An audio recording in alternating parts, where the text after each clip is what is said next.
Foo Fighters, Best of You on XFM 104.9. I'm Ricky Gervais, with me, Steve Merchant, and Karl Pilkington. All right. Carl's had a bad week. I'm going to say it straight away. He tries to rule out stress in his life, but he's had a bit too much stress this week, haven't you?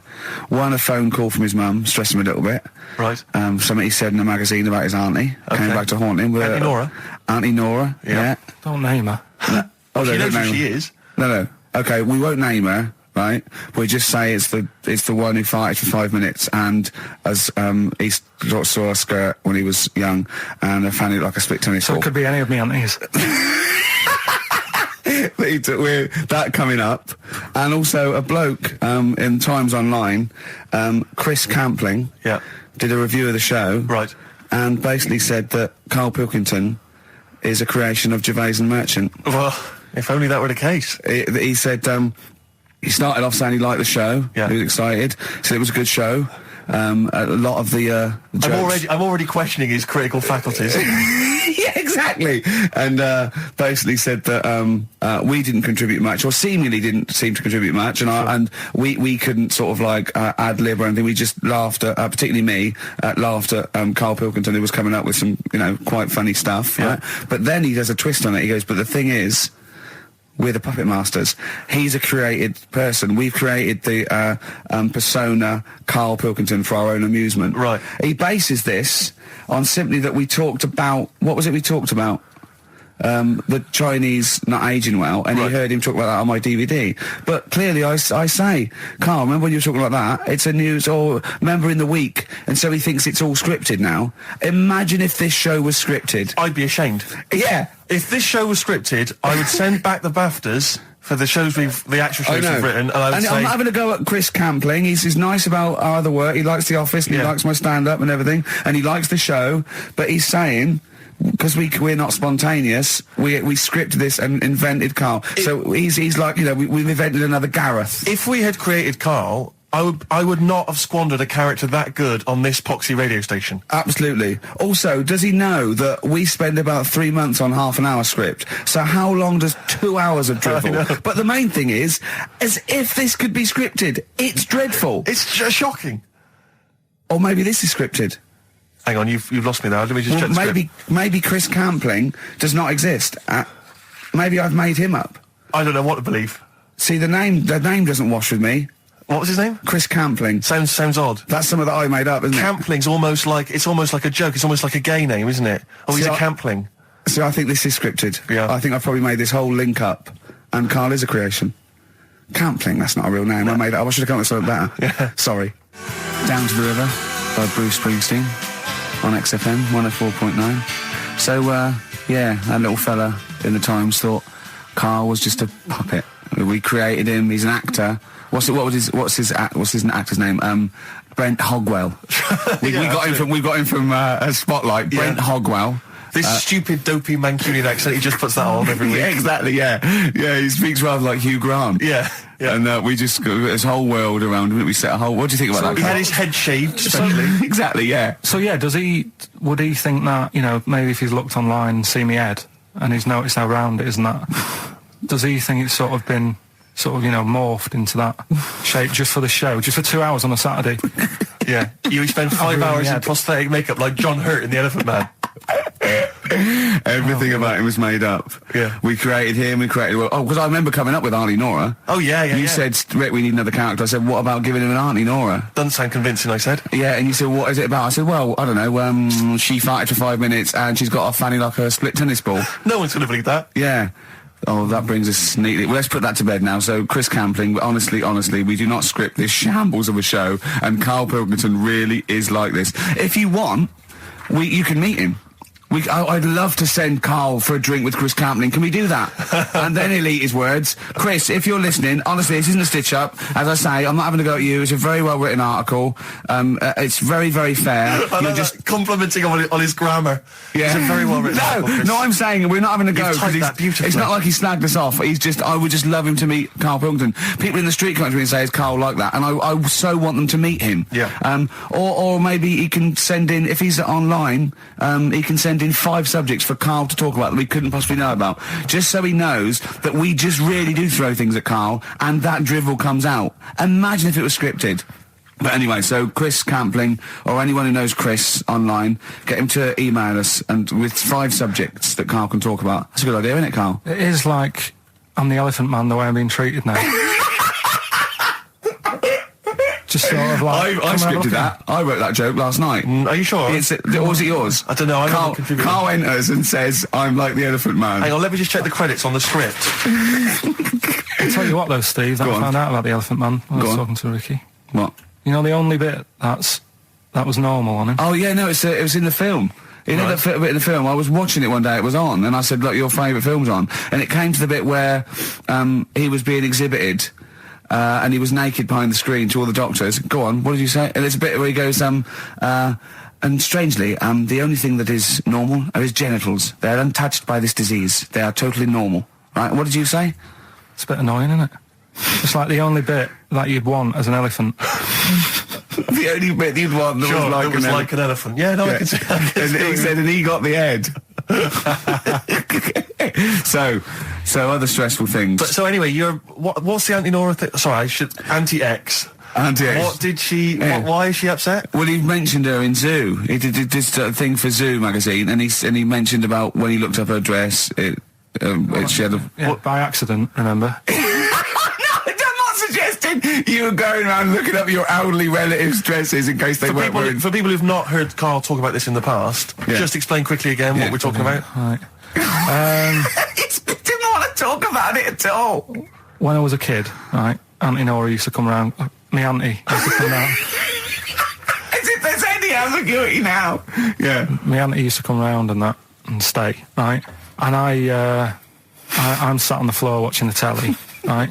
She sat on the sofa with a caftan on.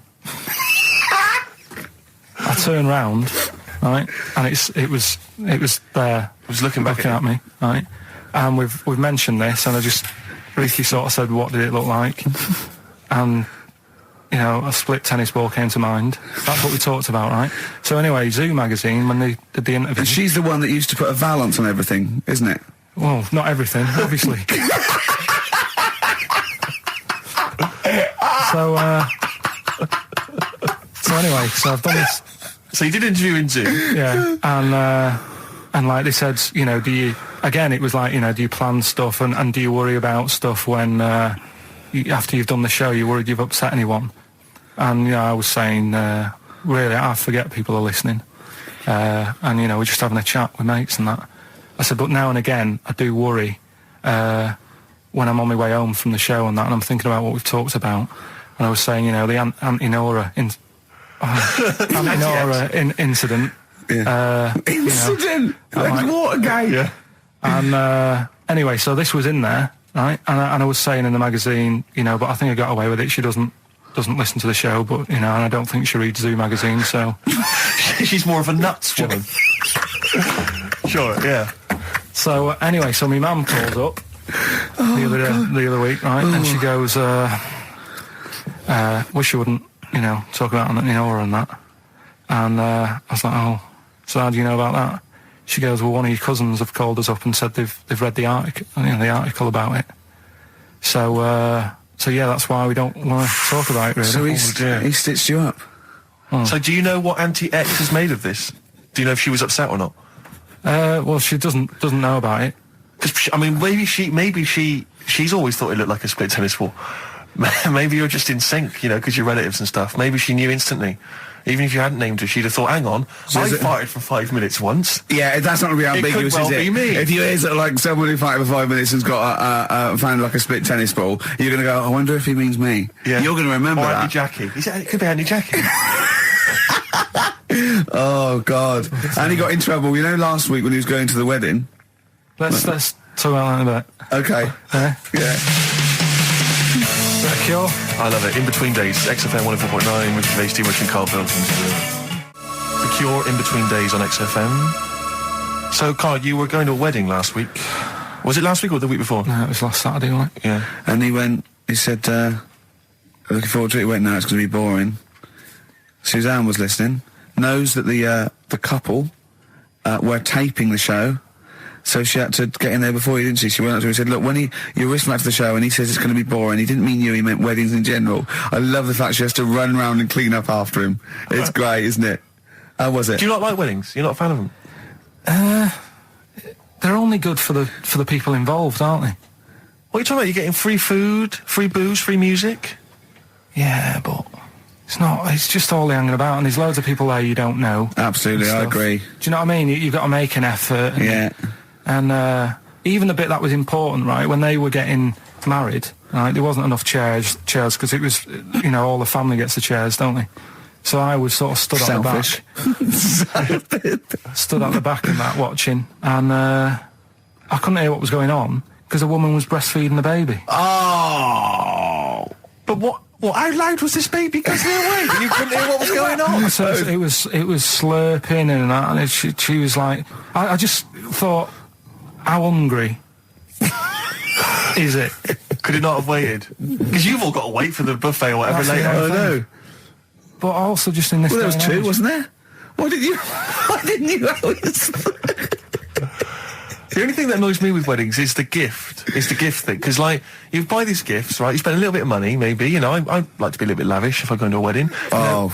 Well, no, come on. You get a gift, right? You package You're it having a up. laugh. And I don't know about you, Rick, but I like to see the response. When I give a gift to someone, I want to see the feedback from that. You know, this is very much... I want to see what it is that's Jane bought them on you know, and exactly. put my name to it, yeah. Because sometimes I have to, oh, thanks for the... I go, oh, no worries. No worries. No yeah. worries. Yeah. But, you know, certainly, I mean, we talked about it before, but certainly, you know, it's the amount of money spent and the amount of time given to the gift should be correlated by the amount of the response you get. Absolutely. If I give a book token, a shrug is fine. But if I give, you know, anything sizable, I want them to be showing it to friends. If it's a bar, I want them to show it to the barman, other You people, want to go, strangers. look what Steve Merchant got me. Yeah. He's the greatest man in the world. Yeah, exactly. Yeah. You go to a wedding, you turn up with a gift, you could have spent, you know, upwards of £15 on it. You turn up, you walk in, you say, excuse me, where's the bride and groom? I want to give them this gift. And some bloke, normally the brother-in-law, says, oh, no, or no, the no, no, no. brother-in-law's mate. Yeah, sorry, they're too busy to see you right now. Just stick the gift on this big table with all the other ones. Yeah. And they'll get back to you In a week. It may be 6 to 8 weeks after the honeymoon. They maybe write you a note. They won't thank you personally. They'll write you a note. It'd be a general thank you. It's and a general thank you. Your name in different type. Yeah, but it might have some vague reference to, you know, to what you did, but it won't really be personalised. Yeah. The set of mugs, again, will be in different type. Exactly. Thank you, Steve Merchant, for your wonderful gift. We love mugs. Yeah, yours. Yeah, exactly. and a photocopied signature. Exactly, yeah. It's not right, is it? Oh dear. And also, of course, as well, if there's a baby involved, you know, perhaps they had a kid out of wedlock, and that's why they're getting married. There's normally the little baby signature as well. Like, I hate that. Like the baby signed it. From Paul and Sharon and little Billy. Be Ben these days. Ben. I reckon. What do you think, Karl? How was the wedding, by the way? Did you buy a gift? Suzanne sorted something out. Yeah. What? I don't know. Oh, actually, no. We're going away, having a week away with them. That's your gift. Yeah. What We're you going buy- away. No, we're going away to Cornwall or something, and yeah, that's it. We've sort of paid for a place to stay and coming along and that. And their gift is to spend a week with you in a confined They'll space. love it. They'll have a great time and that. Will they? Yeah, it's fine. Can yeah. I get a pen? I'm making a note of how many times you say "and that" during today's show, and so far there's 3. I've noticed 3. I'm just I need to make a note because I think we can have a competition here. If you can predict how many times he's going to say "and that," the closest one wins some of the crap DVDs that we've got on offer. Which Hold on, tell me we've got lad of 49. Definitely. XFM. Landed Ben Folds on XFM 104.9. We've had an email, Rick, from Simon Whittaker. He says, he's throwing the question to Karl. Have you seen the video for that Ben Folds song where there's apparently a monkey working the sound desk and shifting the piano? So, yeah, you want to check that out? Talking of monkeys working the sound desk, we've also had a lot of emails directed at you. Yeah, a lot of emails directed at you, Karl, asking if you saw this programme that was on in the week. I think I didn't see it. I think it was called the Strangest Village in Britain. Yeah. Did he watch it? He called me 6 times during it. Of course Called me 6 times. Erudite. Now, just explain briefly what this was, because I didn't see it. Well, it was a sort of an experiment. I think I can work out from the sort of 70s. And it was sort of run by, from what I can make out, mainly sort of German Christians. Right. And what it was people with various disabilities or mental illnesses, Down syndrome, autism, bewildered, and they were living normally in the community. And there was 300 people in the village. Half had some sort of problem, mental problem or disability, and the other half were sort of carers. And I mean, it was very, very strange. And where is this village? It's somewhere in this. It's up near Whitby, innit? Yorkshire, Right. Okay. But he called me. He called me at various points. We were watching that. It started off. He went, "Geez, if that's the beginning, what have they got coming up?" Then there was two fellas, and the phone rang, and it went, "What is going on?" And it was two blokes who had created their own language. Okay. And they were going, "What about it, law?" And you go, "What about it?" And it was an interesting program. I love documentaries like that. But what made it twice as good was that I knew that Karl was getting confused. Yeah. There was one bloke that went round interviewing people, and he'd just have a string of questions, and he'd go, "Have you ever had curly hair? What's your favourite animal? Have you ever seen a badger?" All right. And Karl was getting stressed. It was stressing me out. Because he was trying to think of the answers quickly enough. Because he was sort of saying, do you like mosaics and that? And I was like, "Oh, do I?" And the next question was coming in. It was like Mallet's mallet. Do you know that sort of that word association thing? I was stressing me out. But he said he wanted to go there. He actually said, "Oh, could I go for a holiday there?" And I went, "Well, I doubt that. I don't know. Maybe you could go on a visit." That would be great, wouldn't it? For Karl to walk in there. But the thing about it would be like Karl would be the ruler. He'd be the king. It would be that in the kingdom of the blind, the one-eyed man is king. I mean, he would just dominate. I don't know. There were some of them were quite clever. Really? Yeah, I don't think he'd. I think he'd probably be average.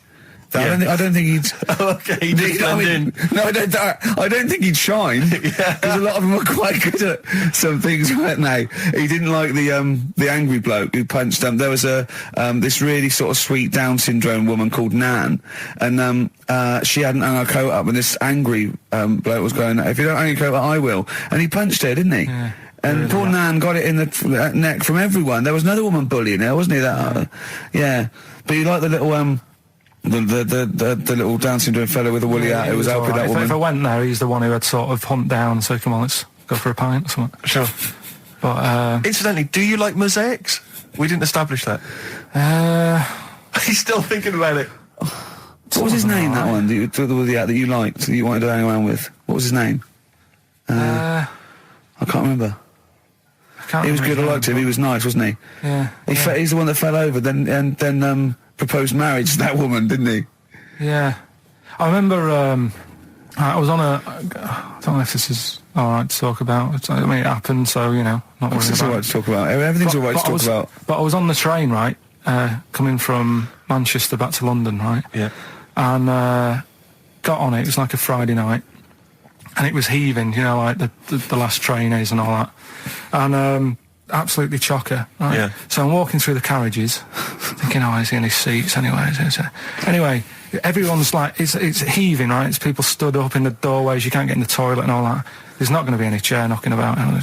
Walking through, and anyway, I see this one empty chair sort of in front of me, right? I think, why ain't anyone sat there, right? I'll just rush to that, get to that, I'll get myself a seat, plonk myself down, right? And sort of turn round, see who I'm facing, see who you're sort of having a chat with. Little fella there, right? Little, Down syndrome kid. Right. Sat there, and he goes, "All right." And I thought, right, not bad, but do you know what I mean? They're always talking, aren't they? They ask a lot of questions, right? So I was like, here we go, 2.5 hours, and I couldn't get up because the thing is, that's obvious. Sure. Right. So that's like mean. I'd never want to be mean. Do you know what I mean? No. At the end of the day. So anyway, I think I'll go to sleep. Clever. Right. So I shut my eyes, and he leaves me alone and all that. So then my phone goes, and I think, right, what do I do? Do I ignore it, or do I open my eyes and see what it is? Anyway, I open my eyes. It's Ricky calling about something, about nothing probably. Actually thinking about it, wasn't even worth answering. Right. So anyway, but I'm awake now, aren't I? So he's like, "Hello," and I'm like, "All right, mate." And he says, "You're muscly." You're right. Oh God! And I said, yeah. And he goes, why? So I said, no, just am. It's, again, stressing me out, because I was thinking, why am I muscly? I don't go to the gym. And, I'm not muscly, I'm in good shape. And that. Well. So then he wants an arm wrestle. On a crammed train from Manchester, so I've got another hour and a half of this. When you talk back, he'd soon have got up and left. If you'd have started asking him questions, he'd have got up and left with the drivel you come out with. So anyway, do you know when you're under pressure, you're thinking, well, he's said that I'm muscly, right? So do I do it or not? What? And there's people watching, not joining in, not sort of having a laugh and that with me, just like watching but pretending they're not. Oh, and I'm God. at one of those table seats, and he kept saying, come on, I want to arm wrestle. So, and he was getting loud, and I thought, I best just have an arm wrestle. What do you mean? What do you mean? I best just have an arm wrestle. What do you mean? Get it over and done with. I had to... if he's going to keep asking, I had another hour and a half on the train. Oh, God. So anyway... Oh, my God. I'm thinking who won.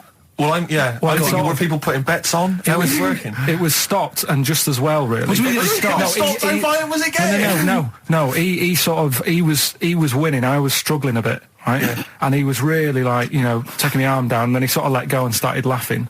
And I thought, thank God he let go, because I would have made, you know what I mean? If I lost that, everyone's in the train looking, and all the rest of it. I never felt it's suddenly serious to him. He's got to win this.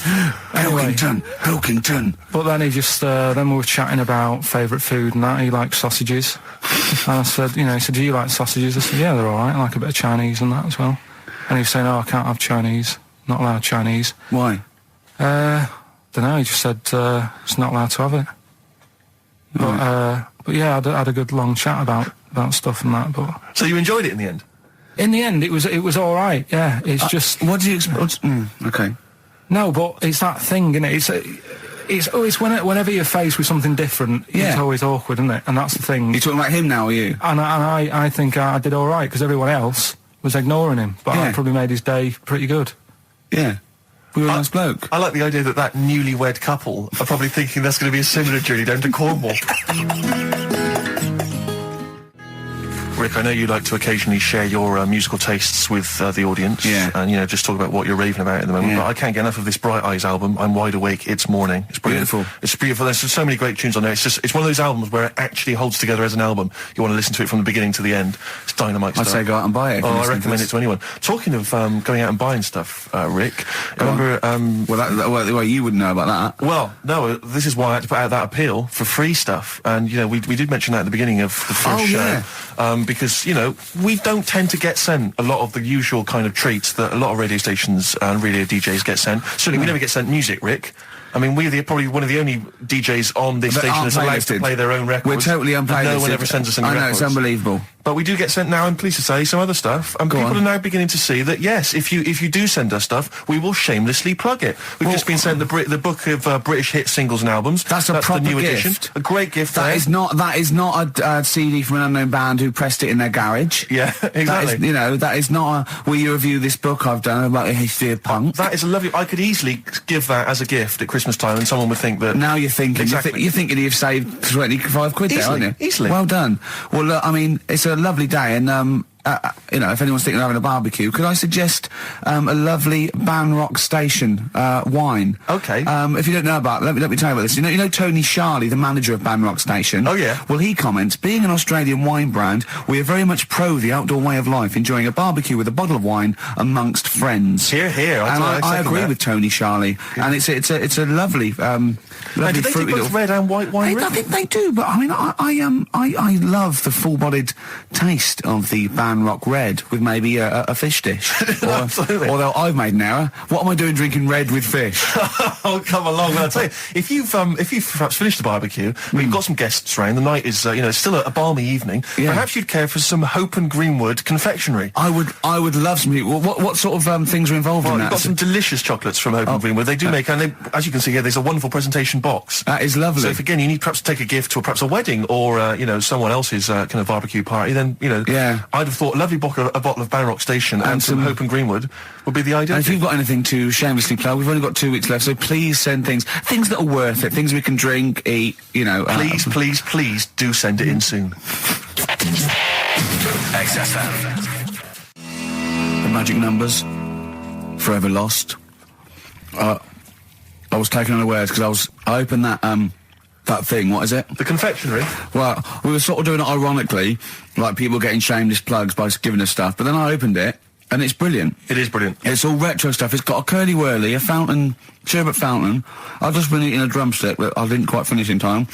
It's got some of those little cola bottles. That's Hope and Greenwood and their confectionery, which are available now, the perfect summer gift. Perhaps you've got to go to a wedding or barbecue party. We've got some rubbish to give away now, haven't we? We have indeed, yeah. If only we hadn't opened that, we could have thrown that in the mix. I But, know, no, it's too good to give away. It's time for Rockbusters, the quiz that no one looks forward to. And we've got, as usual, the bunch of CDs, DVDs, I should say, which... Just tell me we have got another copy of Ladder 49. Ladder 49's right here. That's Brilliant. in the mix, yeah. How many did they send you? Joaquin Phoenix, John Travolta, Ladder 49, the movie that no one's seen. Yeah. I've never met anyone who's seen it. But it's owned by every single XFM listener. Exactly. Also in the mix, as I said before, we've got Priscilla, Queen of the Desert, which, if you haven't seen that on telly, I'd be very surprised. French and Saunders at the movie, the best of all the French and Saunders movie spoofs, which is, I think, on TV every single night. Yeah. It's a very gay giveaway so far, It's a very isn't good it? way. Well, this got will- Ladder 49, the people in uniform. You've got Queen of the Desert and French and Saunders. Well, the gays love them. You know how much a fan I am of Chevy Chase. You know I love Chevy Chase. Yeah. Well, we've also got here National Lampoon's Christmas Vacation 2, which doesn't feature Chevy Chase. It was so bad, even Chevy wouldn't agree to be in it. So instead, Randy Quaid, who plays Cousin Eddie, it's him. Right. And on the back, I notice it says, special appearance by Eric Idle. Brilliant. I mean, let's be honest, if a film's got a special appearance by Eric Idle, I know. it's probably not a classic, is all Do you I'm reckon saying. they do Always Walk on the... look on the Let's bright hope side of so. life? Anyway, that's just some of the DVDs which you can win. And obviously the real reason you should enter is because you go forward to this big prize draw, which is in our last show, where you can win some actual quality. Yeah, a signed Matt Groening drawing, and if you can see him drawing that on rickygervais.com, it is totally genuine. It's just there, him actually drawing it in front of your very eyes. Also, us made us Flanimals, and a signed poster by Nigel Tufnell. Christopher Guest. Sure. So proper good prizes. Yep. Just that this is, I think it should be the last one to get into it. Maybe next week, the 4 that we've got get down to 2 maybe. And then we get them on the line in the last, what do you think? Well, I'll be honest, I wish we'd thought it through. Rick. I don't know about you, but I wish we thought this whole Chris thing through. Campling, if you've got any ideas Yeah. to how this show could have run, see, we should have scripted this. What we said, we just said the go in a drawer, didn't we? Did we? So Yeah, can't- we hadn't thought it through though. but we can't keep swapping and changing. Well, we okay, haven't we can done do what it we yet. want. We We'll can do just what we we can do what we want. Yeah. Do you know how many BAFTAs we've won? We can do exactly what we want. High five. Well, listen. Six. Right, let's get down to business then. Let's get Right, down so to Rockbusters, let's explain briefly what this quiz is for those that have only just started listening to the show. It's basically blockbusters. Well, you say that, Rick, but it's not, is it? I mean, that Blockbusters made sense. Yeah, This well, is just this is the thing. incoherent drivel. Carl thinks this is a cryptic clue and going, right, a fella is walking along and oh, look, there's the fish. What does that mean?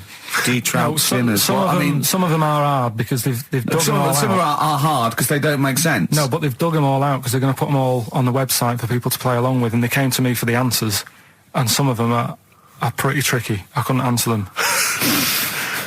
So, I love that. Anyway, the only man that can outwit himself. right then. So the first one then, here we go.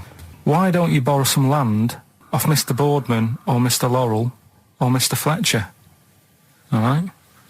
Why don't you borrow a little bit of land? Oh, it's changed already. Already changed. Already off changed. Mr. Boardman. Well, no, do it again and do it exactly the same each time. Do it again. Why don't you borrow some land off Mr. Boardman or Mr. Laurel or Mr. Fletcher if you need a bit of it? What's changing? Okay, and what are the initials? Right, LS. LS. That's a band or an artist. Who am I talking about?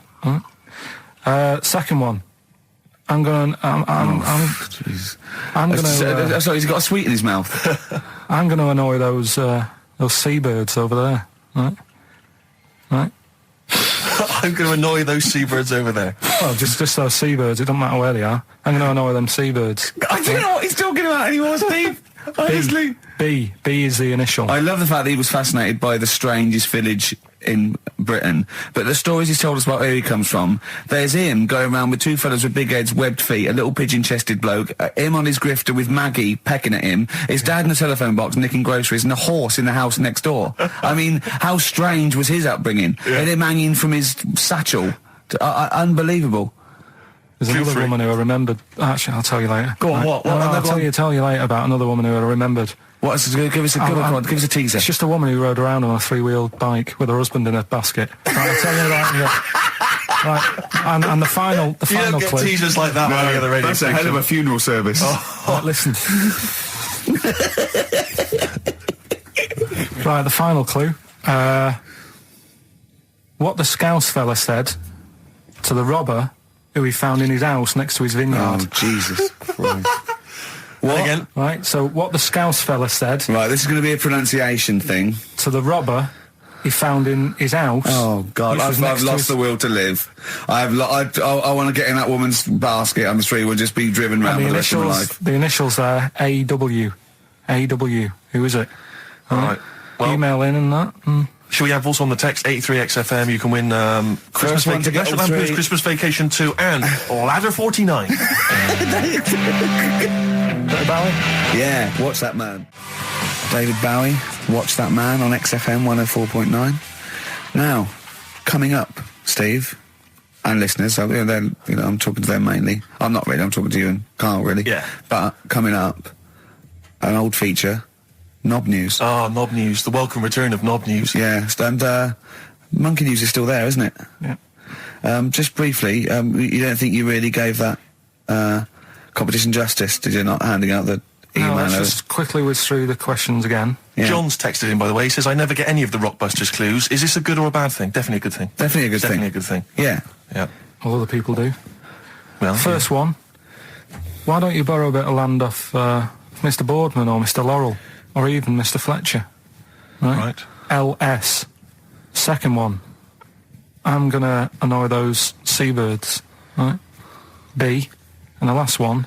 What the Scouse fella said to the robber he found in his house next to his vineyard. AW. If you know what they are, email in or text in. Tell us about the woman. What's the text? Quick. Well, 83936 on the text. Ricky.gervais@xfm.co.uk on the email and that. All right, and that. Mark that one I'll down. just make a note of that. And that. Right, tell us about this woman. Well, it was just because you were saying about the, our living. We are broadcasting now, aren't we? This is actually going out. This is live. This isn't us sort of like... Yeah, sort but of- you were just talking about how I lived in an odd village Yeah. with kids with big heads and all that, right? And what I wanted to do, What is that again? There's two kids with big heads.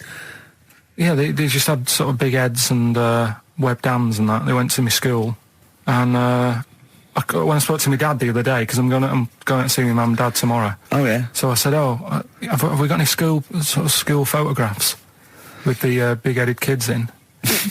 And he said, no, nobody bought those sort of school photos because they were in it, so it was always a bit ruined. But I said, well, No. no, he said sales would, because he obviously talked to other dads and stuff like that, and he just said, oh, no one bought them. But anyway, so I would love them. Yeah. That's why I'd buy them. yeah, but I wouldn't stand out, would I? If And it's on that's the saying mantelpiece. Yeah, well. But anyway, so I was talking about, When you say they had big heads, what do you mean? Do they look like someone from Doctor Who? they were just quite big. But they weren't related. No. So why did two blokes with big heads and webbed feet? I lived in a weird area. There was a Was sort there of a chemical plant close by. I can't believe you've never told us that before. That explains a lot. Not just the freaks in your neighbourhood, but No, yours loads of truly. weird. There was loads of weird stuff going on. There was this, like I said, there was this woman who used to live in one of the council flats, right? And she had a three-wheeled sort of big. What do you call it? Son, three-wheeled son. He was the weirdest bloke we ever knew. What do you call it? Like a big tricycle, but for an adult rather than one for a kid. It was Yeah. a big It one. wasn't a motorbike, though. It was a... No. It was a push bike thing. yeah. And she used to sort of ride down the road with a fella sat in the basket on the back with his legs dangling over, and they'd be going to the pub and what have you. Was it a different fella each time or the same one? Same Yeah. little sort of bald-headed fella. Sure it wasn't collection for organs and things. Bring out your ill. And then people just throw Grandad just in the back and go, right, we're getting £4 for Grandad. But she used He's got a to be lovely quite... pair of testicles on him. They're very low, but they Bring out your dead or nearly dead. She used to pick on her husband quite a lot. They'd be in the pub and what have you, and they'd be sat by themselves, but she'd always be sort of, you know, having a go at him, moaning at him, sort of pushing him about and that. So my dad and his mate, right, they went round to their house, knocked on the door, she answered, and he said he was a copper, right? He said, you know, Detective Pilkington, gonna come in and have a word. So I'm just going to make a note of impersonating a police officer. Yeah, but for the good, he went in and sort of said, now, I've heard, superhero. Yeah. I've heard, you know, you picking on your husband a lot. Yeah. We'll be keeping an eye on you. Do it again, and there'll be trouble. And she backed off after that. She That's was all good. right. And how was the husband? Was he still in the basket though? Was he allowed to ever sort of like ride up front with her, or was he just always in the No, basket? it just she'd sort of stopped picking on him in public places and stuff. That's like good. That. Just You did it behind can't closed doors. get done, can you, just for doing that? I think impersonating a police officer Well, is you a criminal probably did. offence. There was no gain. I think you can't impersonate a police officer full stop, but I think they'd probably be lenient on him that he was, you know. But let's face it, he's not going to be caught because why would anyone know about it? It's not like his son's going to say it on a radio station, is it? And stitch him right up. Is this something you did generally? Kind of a little bit of light vigilante work? Just whatever, him and his mate, just, you know, if they saw something going on, they go, what can we do? Sure. What little scam can we do, or whatever. That's fantastic. That is brilliant. Right, okay. What we're doing. Coming up, Knob News And monkey news. and Monkey News and the answers to Rockbusters. What a show. Signs on XFM by Snoop Doggy Dogg and Justin Timberlake and a bunch of other people. Yeah. Ricky Gervais, Steve Merchant, Karl Pilkington. Sorry, I was just enjoying You're that eating. Hope and Greenwood confectionery. Lovely. I wish I had something to wash that down with, Rick. Won't you have a glass of lovely Ban Rock Station red wine? Oh, lovely. It's barbecue friendly. Yeah, perfect. Good. So just keep sending stuff in for Free stuff, free. please, free Good- stuff. Good stuff. Karl, what are we talking? What are we doing? I've got something to tell you actually. You know, we teased Steve about not ever spending any money. Careful, I'm careful with money. I'm not. Yeah. Guess what? He's treating it like he's nurturing this, right? Like, he keeps running off, right? In the edit, he's having a suit made, and he wants to be just right because I reckon he's forking out quite a lot. He's having a suit made. Think of that, him. Let me tell you this though. I don't want you thinking that I'm getting all flash with my cash. It's very hard to buy off the peg when you're 6'7". So you know it was a necessity. Karl, I don't want you thinking that this is the beginning of some new phase. Well, is everything you buy sort of made to measure? Or? No, I'm afraid if only I could afford it, mate. But no, I'm off the peg generally. But in So this what, instance, like properly done and that? Just oh yeah. It's the full thing. The full works. Got to keep going back for fittings. They got that little bit of chalk, you know, the pins. It's where I had and mine everything. made. You know how good I look all the time. Did you have to have that thing done where they say what side do you wear your member? What side you dress? They don't say what side you wear your member. That would hardly be a euphemism, would it? So they say what side you dress, sir. It means what side your little poke, your little John Thomas leans, doesn't it, on rest, usually to the left, isn't it? Your little But do left you know, testicles. if I said to you now, what side do you wear it on? Do you know? It would be left. It would be the left. That's what I mean. If standing there, right, with nothing restricting it or holding it in or holding it up, right, it sort of leans. Your one ball is sort of like slightly back and lower, isn't it? And your little John Thomas rests there, so it's left. And the reason they ask it is so they don't put the tape measure up on the left and squash your willy or touch your willy. So it's nothing to do with like, well, you'll need a bit more room of sort of more material on that side, or. Well, no, I don't think they compensate. It's just when they when they stick that up into your groin, they don't want to come in contact with your The little. thing is, I Mercy. don't know what side I wear stuff on. I just sort of pull my pants up and wherever it wants to go that day. But maybe it's not big enough to sort of make any, you know, real decision. But like now, I'm sat here right with my jeans on. I don't know where I am. Well, that's clear from hearing you talk. No, but what I mean is, if a fella said to me, "What side are you? What side's your member on?" I'd go- Member. What is this? What is this? The use of the word member suddenly? I'd go. Well, it's not. It's usually not appropriate. And also, I imagine in the old days they had big baggy pants that used to sort of like hang down. And now, you know, like with those stretchy boxers and briefs, it's sort of held up in a nice little, neat little parcel, isn't it? So it's probably not appropriate. It doesn't come in contact with your little snake. So, you know. Did you ever? What have you ever heard that? Are you telling me a tailor has asked you that and you went, "What do you mean, mate?" No, I've never. I've not really had one made to measure. I had one made when I was a kid. but since then I've sort of bought a suit off the hook. But when you were saying about buying a suit, I know that question sort of crops up and I don't know what the answer is. It just annoys me the way I don't know, there's no surprises anymore. Do you know what I mean? People know. What do you mean? He's going to go, right, I'm going to measure you now. Which side shall I measure? Go, well, pot luck, go on, have a look. Right, there you go. Oh, you got it. You checked me out. What do you mean there's no surprises anymore? What are you talking about? Everything you say is a surprise. Everything you say. Every opinion you have is a surprise to me. What I mean is, why aren't people just happy just to go, well, depends, doesn't it? I'll just pull the pants up wherever it wants to go. I'm happy. What do you mean? Why is this such a big issue? But Karl, when they ask you this question, they're not making a note of it somewhere. It's not statistical research to find out what the kind of common leaning is. It's a question so he doesn't touch it when he's using his tape measure. Just be careful. But he is being careful by asking the question. But what's wrong with him touching it anyway? If he's, I mean, it's only a slight. Fair enough. But if he just sort of, knocks it a little bit, you can just go. Do that again? To me, it's the same as the prostate thing. It's just happening all over again. But the doctor doesn't go, what side's your arse on, sir? Trying to avoid the arse. He wants to go, he knows where your arse is and he's aiming for it and he wants to get it up there. He's aiming for it for a good cause. This little fella's going, well, I've got to measure his leg. I don't want to touch the knob. I'll just ask him, sir, do you mind telling me where your cock is so I can avoid it? It's a big difference. But like I'm saying to you, I'd have to have a look first to let him know. I don't know where it is now. I don't know. It could be the left, could be the right. Are you telling me you don't know where your knob is without now? looking? Well, what do you mean without looking? How could... Well, you're saying it as if like... Should we have a guess? Well, have a look and tell us where it is. What are you wearing? What sort of pants are you wearing? I've got my jeans on. But you got pants on underneath them? Yeah. What are they? Briefs or boxer shorts? Boxer shorts. Boxer shorts. Well, it's probably free, but the jeans are probably strict in it. I think it's probably either in the middle, dressed in, or just slightly to the left. Have a look. We'll tell the listeners after the break where's Karl's knob. It's a good competition. Oh, brilliant! We've got to send this to the Sony Awards people. XFM. Run, Snow Patrol on XFM.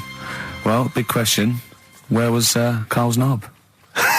That's what people have been hanging on for. Yeah. Where was it? Well, I can't believe people have been texting in. Hey, guessing where it is? People saying, is it in the middle? Is it in the left? It cost them 10p. It cost them 10p to find out. Just wait, I'm going to give out the answer. You don't win anything, right? Like, strike it lucky. Right? Bottom or middle? Right. It was to the left. Oh! Yeah. I went with the right. That's annoying. See, I thought it would be to the left. If not, maybe if it was all scrunched up, sitting on your lap right, it might just pop up to the middle. Just pop out, like, Well, next week we'll be finding out where yours is. Where's Ricky's bollocks? Right then, which leads us nicely into... Knob news. Oh, it's the welcome return of knob news. Right, okay, it's very much like the news at 10, this, isn't it? I do a bong, or in this case a schlong, and he gives me the headlines, the knob news of the day. The big, where have you collected all this knob news? Was there a lot of knob news this week? It was mental this week. The amount of stuff. The way it works, you give us the bong, I'll give you the headline, okay. Steve decides which stories we're going to talk about. And now on XFM, knob news. Schlong. Man grows knob on his arm. Schlong. Man gets doctors to make him a second knob. Schlong. Turkish prisoners made hole in cell wall to produce third inmate. Schlong. Doctors accidentally remove man's testicles. So, can I straight away go for the accidental removal of the testicles? Well, it's happened before, right? We've talked about that before. What did he go in for a tonsillitis? What are they called? Tonsillectomy. And he went in the wrong way. What are you talking about? How can they accidentally remove his testicles? It says, he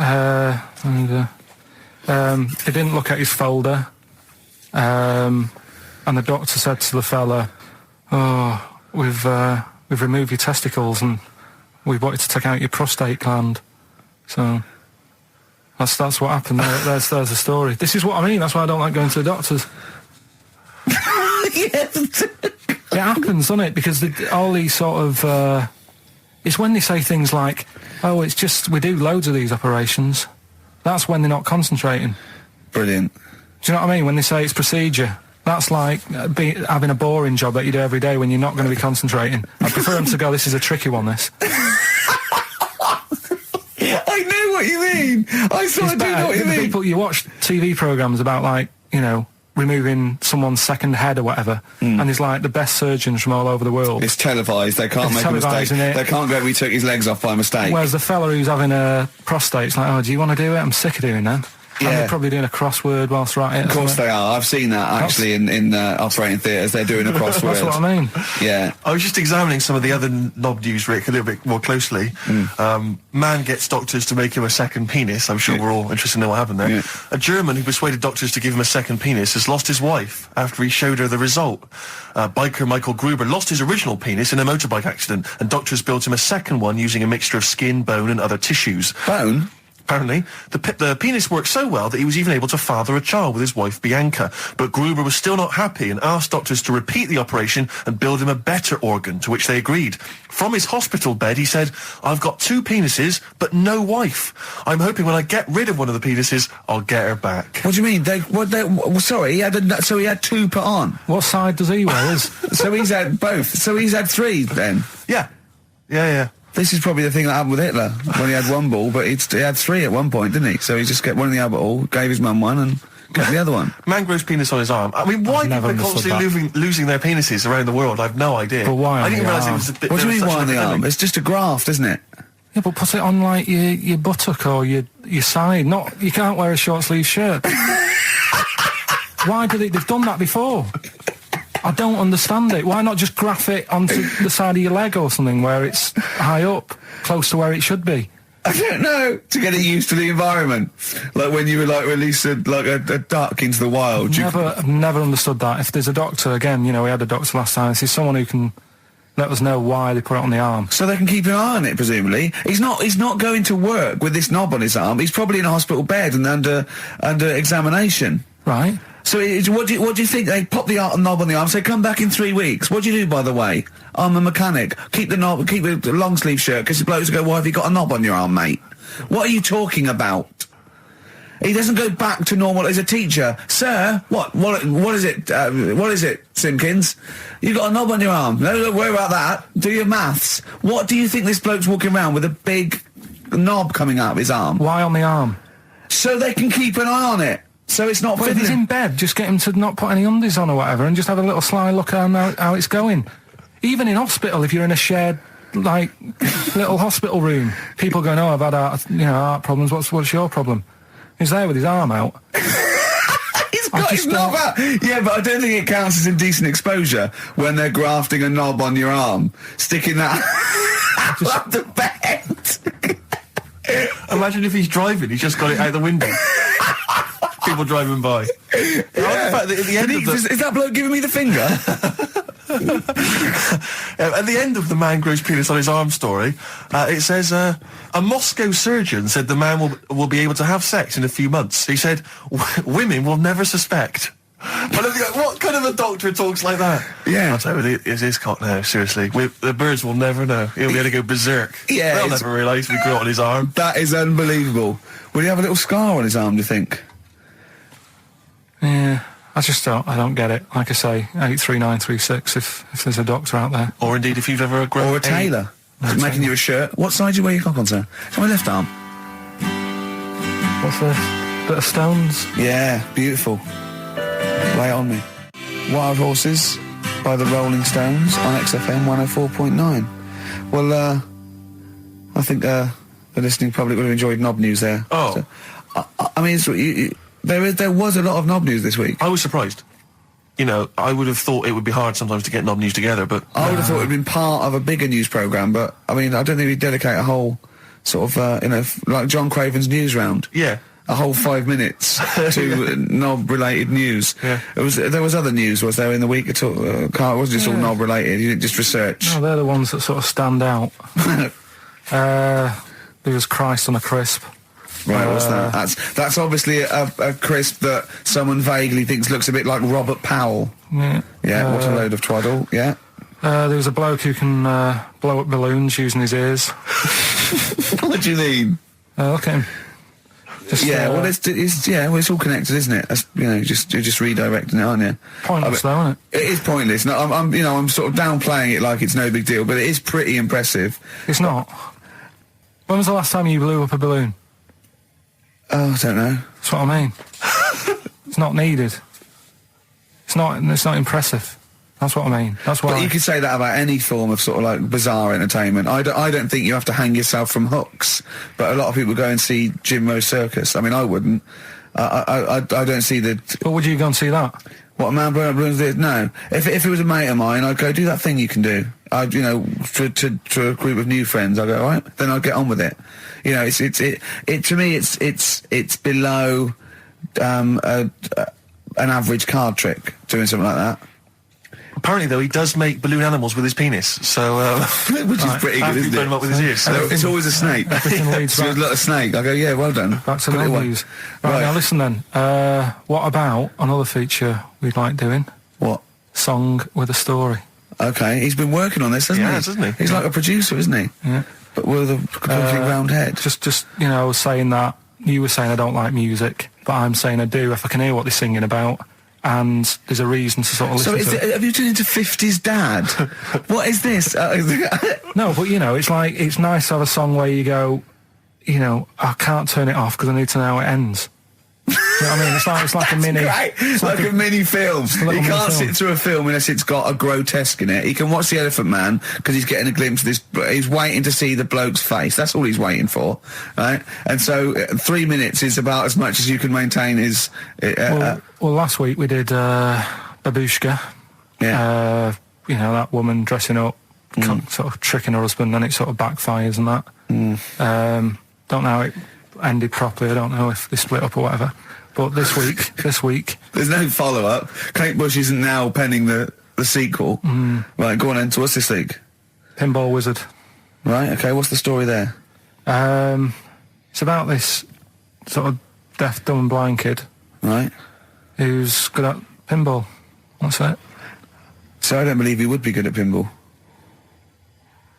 But even if he is, it's a lot to give up, isn't it? Just for that. Well, he didn't give it up. No, but it's not like, well, you can't even say to him, oh, a lot of bad news and that, but you're good at pinball.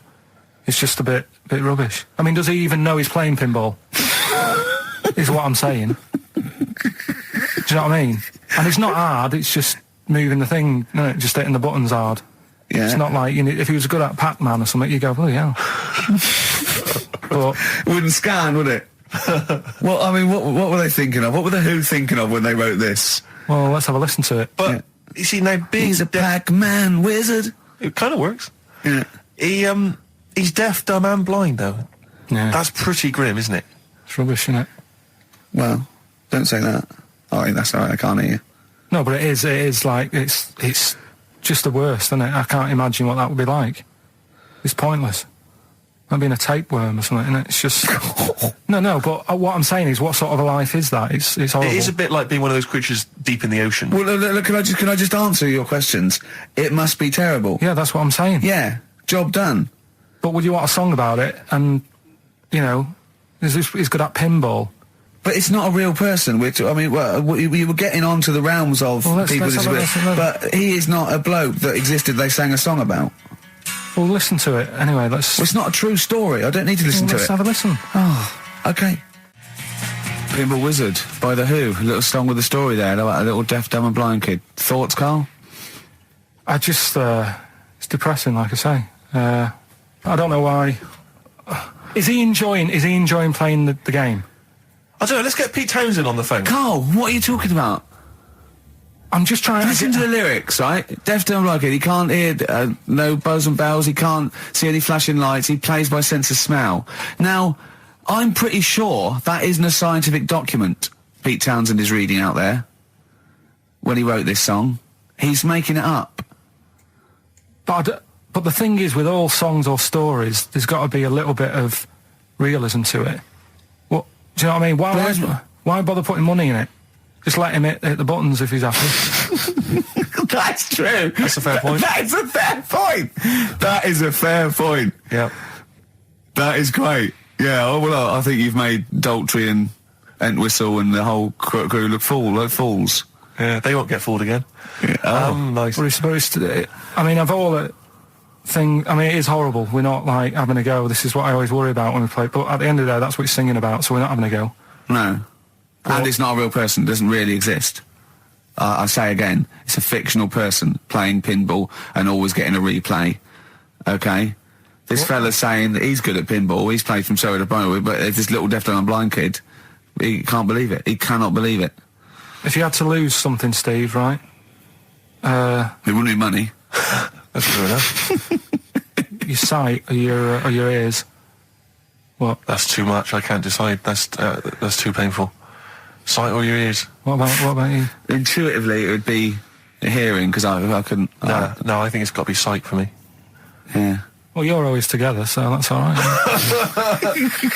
Anyway, listen, is it almost time? Well, I've got to ask Karl. I'm sorry, I've got to ask Karl. I'm sorry, go on. Karl, what would you rather be, deaf or blind? When does this question ever really come up? When the doctor goes, well, listen, you've got well, we can either lose your eyes or your ears. It's up for you. This is never a decision that has to be made by anyone ever in life. But go on then, would you rather be blind or deaf? It depends where you live. So. I'm not even sure these are PC terms, blind and deaf, anymore. Would you rather use your sense of sight or sight of hearing? Depends where you live. What do you mean it depends where you live? Well, if you lived in, like, a barren sort of, Africa or whatever, right? Naught to see, right? Sure. So you could lose your sight. Sure. But if you lived in a woman's locker room... Well, if you lived in... Quite noisy. Yeah, it's quite noisy. Stop banging that door. Yeah, I'll have my sight, lose my hearing. But if you live in, like, New York, loads to see, but a little bit noisy. Sure. So... Perfect. That is a brilliant answer. Unbelievable, once again. Can we have monkey news? This show's like one long monkey news, isn't it? When you tune in to hear Karl Pilkington. I don't know. I'll tell you what, why don't we play a little short track? Right, what was short track? What? What is it, Steve? It's Green Day. Green Day. If you A like. bit of Green Day. We'll cram in the monkey news. We'll play the ads. Justin's here. That'll be that. Right? Go on. That's what we'll do. Green Day on XFM, 104.9, Ricky Gervais, Steve Merchant and Karl Pilkington. We need the answers quickly, Karl. Rockbusters. We're running out of time. We've got Rockbusters and monkey news to come in this fun-packed show. Give us the clues. Give us the answers. Right, the first one was, why don't you borrow a little bit of land off Mr. Boardman or Mr. Laurel or Mr. Fletcher? Go on then. Right, sure. what am I getting at there? The initials Stan. were LS, right? Lease a Stan's field, right? Because you're borrowing it, that's leasing it. It's Stan Boardman, Stan Laurel, and it's a field and that, isn't it? Second one, I'm gonna annoy those seabirds. That was B. What you doing when you're annoying a bird? You're bugging it. What's a seabird? A gull. Buggles, right? Bug gulls. I don't know where to start, mate. Right, don't worry about it. I don't know where to start. If we had more time, don't worry. I'd throw him out of a window. Right. What the Scouse fella said to the robber he found in his house next to his vineyard. Go on then. That was A.W. Yeah. That was A, me Winehouse. Right? What? A, me Winehouse. What? A, me Winehouse. What do you mean winehouse? It's a vineyard. It's a cottage in a vineyard, so that's like a winehouse. Say it again. What's the clue again? Amy Winehouse. Well, yeah, but what do you mean? Amy.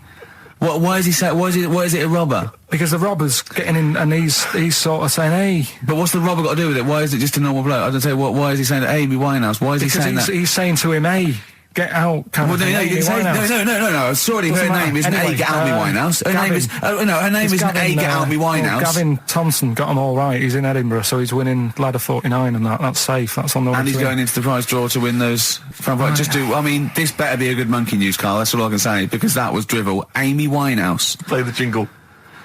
Oh, chimpanzee, that monkey news. Right. There's this monkey, right? Yeah. And it had been, do you know you hear about monkeys being badly treated and stuff like that? Yeah. So, anyway, it goes into this home. It's 14, this monkey. It's called Matty, right? Goes into this home where it's looked after.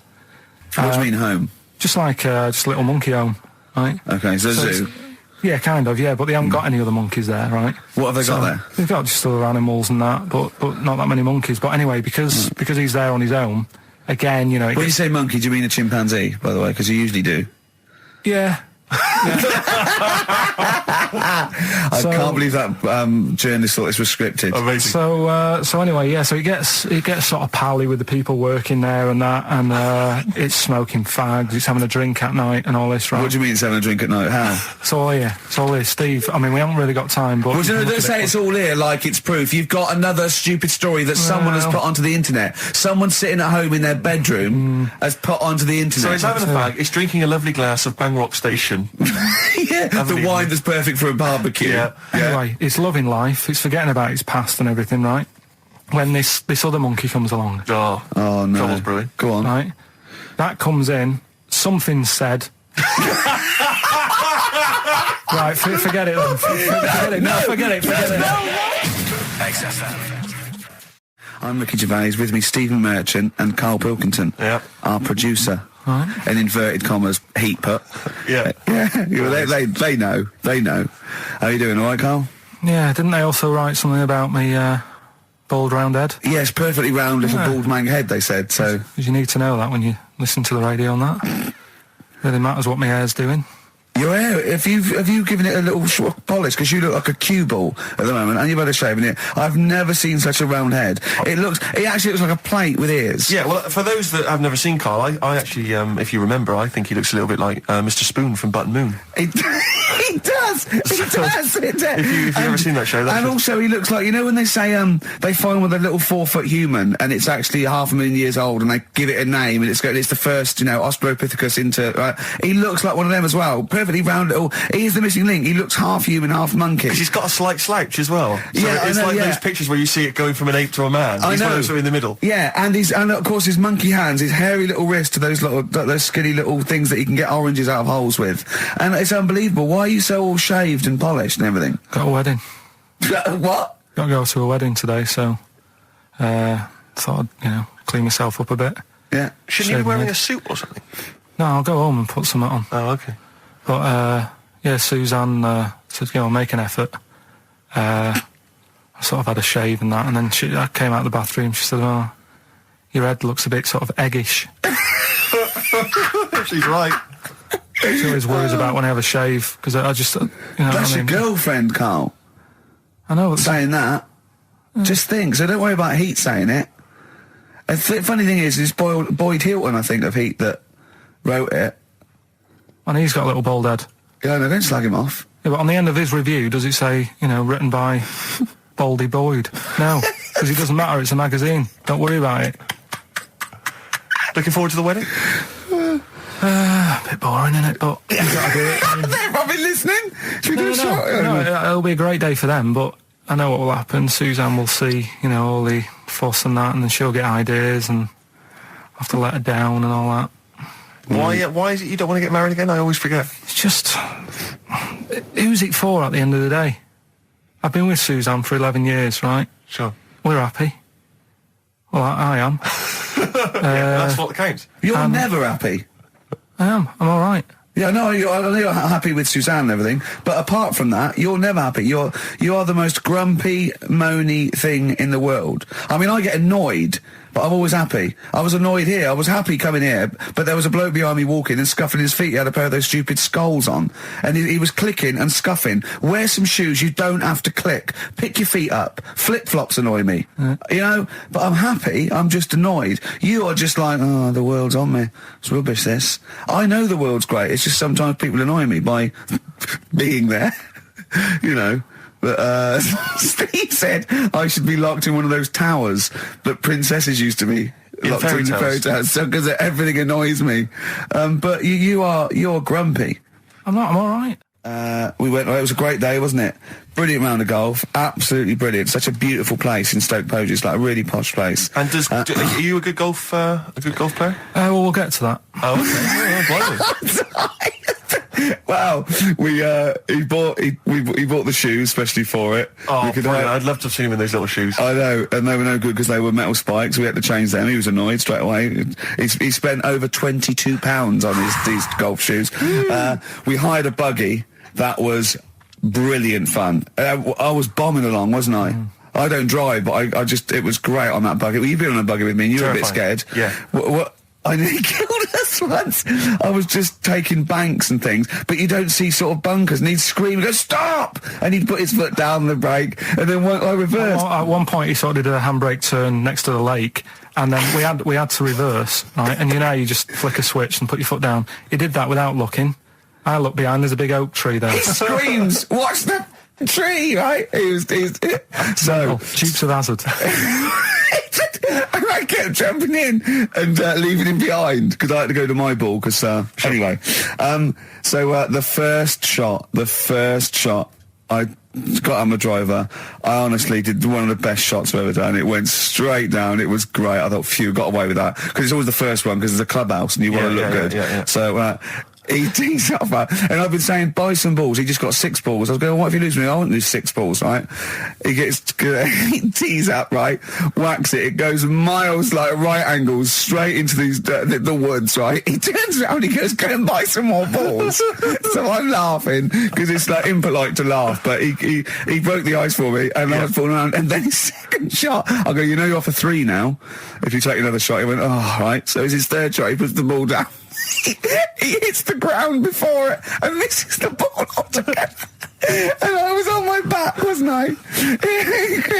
Unbelievable. Actually rolling about on his back. I was rolling about, and we were terrible. I went round 107. He went round in like 119 or something. Sure. It was just rubbish. How long did it take? 5 hours. Of course. And there was no one around, luckily. Yeah. But it was fantastic. So then we go and have our meal. What annoys me, I said, right, I'll go for a run. He went, I'll have a bath. I said, I'll see you at 7:45. At 7:55, I have to call him. He's not ready, so he's let me down there. I can't stand lateness or laziness. Lateness. Yeah, and he's let me down. Do you know his excuse? He fell asleep in the bath because there was no light bulb. There was no light bulb in the bathroom. So instantly he fell asleep, and he was late. No, do you know what I mean though, Steve? If you're sort of like nice and warm and what have you, I was tired anyway. I've been stressed out for 4.5 hours, right? My life flashed in front of me a few times in that buggy. So it's all sort of wears you down a bit. I thought, right, I've got a headache. You're going for your run. I'm going to have a bath. I walk in, put the light on. For some reason it didn't come on, but I thought, it's all right. I'll just... you know, doesn't matter. You can have a bath in there. It's summer, so it's light anyway. Well, so. there's no windows in the bathroom, so... So you were in the darkness? So I'm in the darkness. I nod off because I'm shattered. He calls up, hassling me. So I said, well, it doesn't normally take that long for me because, you know, I haven't got, like, long hair. I've got a dryer and so I can sort of one wipe. Yeah. He's already 10 minutes late, though, when I called. Well, 10 minutes. 10 wow, minutes. late. This is late. This next. Doesn't matter. Dinner wasn't until 7:15, so we had, like, another 20 minutes anyway. So it doesn't really matter. Yeah, but we said 7:45. So he's calling up, hurry up. So I said, yeah, all right. So I get out and dry and like my tackle and what have you. Calls back again 30 seconds later. You know? No, I don't. No, you know, I don't like You're that. not going to do that, no. Give it a wipe. 30 seconds later, come on. So I end up going downstairs to the meal area, naked, with a wet shirt on and wet socks. I've got headache as it is. Meant to be a relaxing weekend. But anyway, so we have our meal, which is really nice. And then we're sitting in the bar. I'm having a cigar by the fire. Yeah. Like, we're having a rather nice Pinot Grigio. Yeah. He's there going, I've got a headache. Is this 1955 that you live in? I know, yeah. It's so right. And we are knackered because, you know, he's not used to work. I've seen him moaning, falling asleep. He's not used to it at all. And you've been on your feet for over half an hour. Yeah, right. So, we didn't even walk around the golf course. We had a buggy. Yeah. It wasn't even exercise. So we get onto conversations. Talking about, he's asking me stuff about evolution. Was it carpentry so it could build a ladder? Right. Yeah. Okay. All right. Okay. So he's thinking around it. He's trying to pick holes in evolution. Yeah. We get on to, I said, well, things are, I said, we can see the speed of evolution in lower life forms like bacteria, viruses, they evolved. That's why soon we won't have an antibiotic that can kill some certain bacterial strains. And he said, and this is about 11:30, then I said, I'm going to bed, right? He said, in the future, they reckon that you'll be able to wake up and eat a yogurt you can have a chat with. I don't know what that means. Let's put a song on, right? No, and we'll come back to it. So you're going to explain that? Yeah. You've got an explanation. The Verve and Sonic on XFM 104.9. I'm Ricky Gervais, with me Steve Merchant and Karl Pilkington. So let's just get this right. What did Karl say? He's just specifically giving those words again. He said, they reckon, and I said, I'm going to bed. He went, no, really? I said, no, I'm going to bed, Karl. There's no point now, because, I mean, it's just like you're talking gobbledygook. You know what I mean? I might as well talk to a pot plant. Yeah. He said, in the future, they reckon, I don't know who they are. Sure. I don't know, people who post things on the internet that he reads, I think. The Telegraph. Anyway, complete the sentence. They reckon that in the future you'll be able to wake up. I love it. There's always a little scenario, an embellishment, like this little. Oh, hello, darling. It's your yogurt. Hello. You'll be able to wake up and eat a yogurt you can have a chat with. All right. Well, thanks for that, Rick. I'm looking at you. I'm going to throw that over to Karl now. Right. It's when I was away on holiday, right? I got. I don't normally buy the Telegraph because it's too big and that, innit? So, but they were giving it away for free on the plane, so I thought, ding dong, might as well have it. Mm-hmm. And I saw a couple of things in it. I thought that would be interesting. I saw this thing about the future, and it was talking about evolution and what have you, right, which I always find weird, because I always think that maybe we've sort of done it wrong anyway. Do you know what I mean? I sometimes think You can't evolve. By definition, evolution can't get things wrong. Things change, that it's not successful, it can't pass on its genetic material, but if you're around, it's working. If you're around, it's working. Slugs are as evolved as they need to be. Slugs are as evolved as you and well, me. that's true enough. Yeah. No disrespect, but it works. It works. Sorry, they're around. anyway, what's your point, Karl? No, I mean, I think we probably would have been better off staying as a fish. Just because there's more water than land, isn't there? Right. And you wouldn't drown. This is why I went to bed. No, I'm thinking of dozing off now. No, but it went. Do you know what I mean? From what was it? It was bacteria. It was fish, mermaid, man, onwards and what have you. So anyway.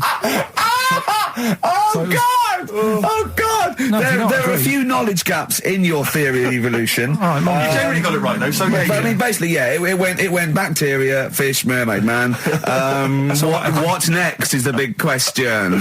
So it was telling you all about this and what have you, and saying how like we shouldn't have interfered, because maybe if we wouldn't have invented planes and what have you, maybe we'd be able to fly and what have you if we really needed to and stuff like that. Okay. So we've interfered with evolution, you see.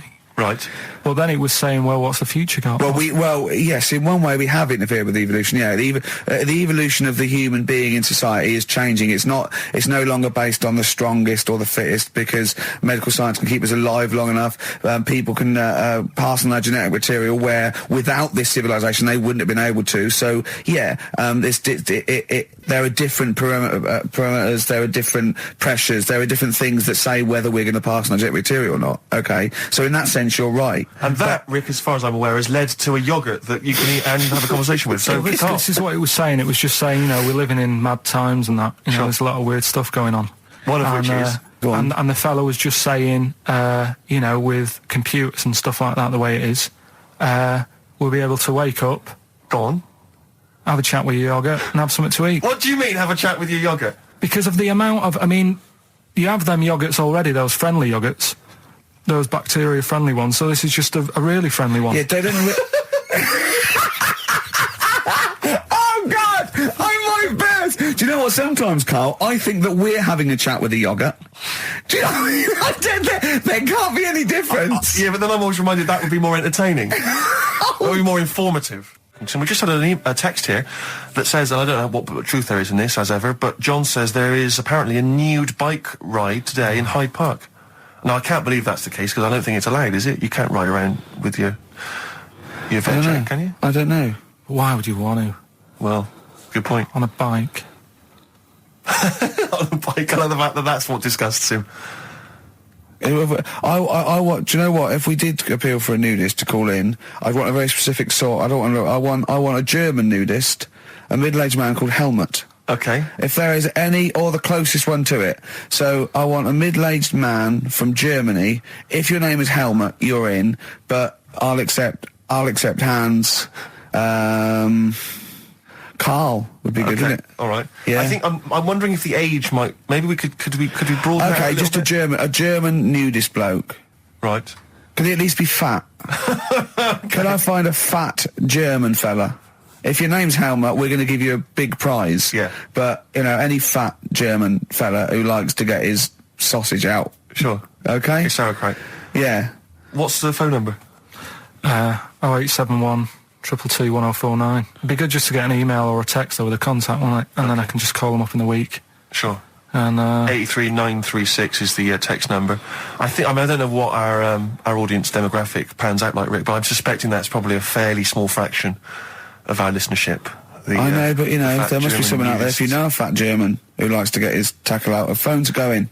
Straight away. Just answer it, Carl. Just answer it. Just potluck. it could be anything. Well, just see what it is. To be fair, it could be a nutter. It could be a nutter. But just say hello. Just tell your turn. It's not straight away. He'll stay there, won't he? He'll stay there. Well, answer it. Answer it. Leave it. Answer it. Oh, you see this? It's gone. It's gone. There you go. He bottled it, so just as well. Well, you took too long to answer it. There's a vicar in Australia who started sort of doing his services and all that in nude. Hot, isn't it, out there? Yeah, Where'd but you get the churches aren't. Churches are pretty cold. It was on some website. Of course it was. Yep. Just saying about a vicar and that who's there's a lot of nudists and that who want to get married. Do it, you don't mess about with the wedding dress and that. Just snip up. Cheaper, isn't it? Well, I also suppose it's so. I suppose if you believe in God, you believe that that's the way to be in it, because Adam and Eve and that. Yeah, but then in Adam and Eve, the shame made us dress up, didn't it? Yeah. Eating the apple and things. Yeah, but God didn't want that, did he? No, he wanted to see it all. He was loving it. He was having a whale of time getting a life full of all of that, and then the snake said, cover yourself up. Stitched him right up. Yeah. So if you believe in God, which clearly I don't, do you believe in God, Carl? Don't know, I don't really worry about it. It was ages ago, wasn't it? So, if it's about, whatever. Not that bothered. Adam and Eve is pretty interesting, though, isn't it? It's not. Well, how is it interesting? He made man out of dust. Then just because he could, he's having a laugh. Then he made her out of one of his ribs. Again, he'd like to vary it a little bit. Then they had 2 sons, which gave rise to the entire human race. What was going on there then? What would have happened if they didn't get on? That's interesting. Sometimes with pandas, they don't fancy the other one, do they? They go, well, that's my choice. One. You've brought me one panda from Lisbon Zoo, and I've got to shag that. What if I don't fancy it? What if they bring in a right slapper? Do you think what if it's the equivalent of like Love Island, Well, I whatever it's imagine called? it was like Celebrity Love Island. Yeah, and they're going, I am not shagging that slapper. Every panda in the world has seen that dirty old mott in magazines. Why am I meant to mate with it?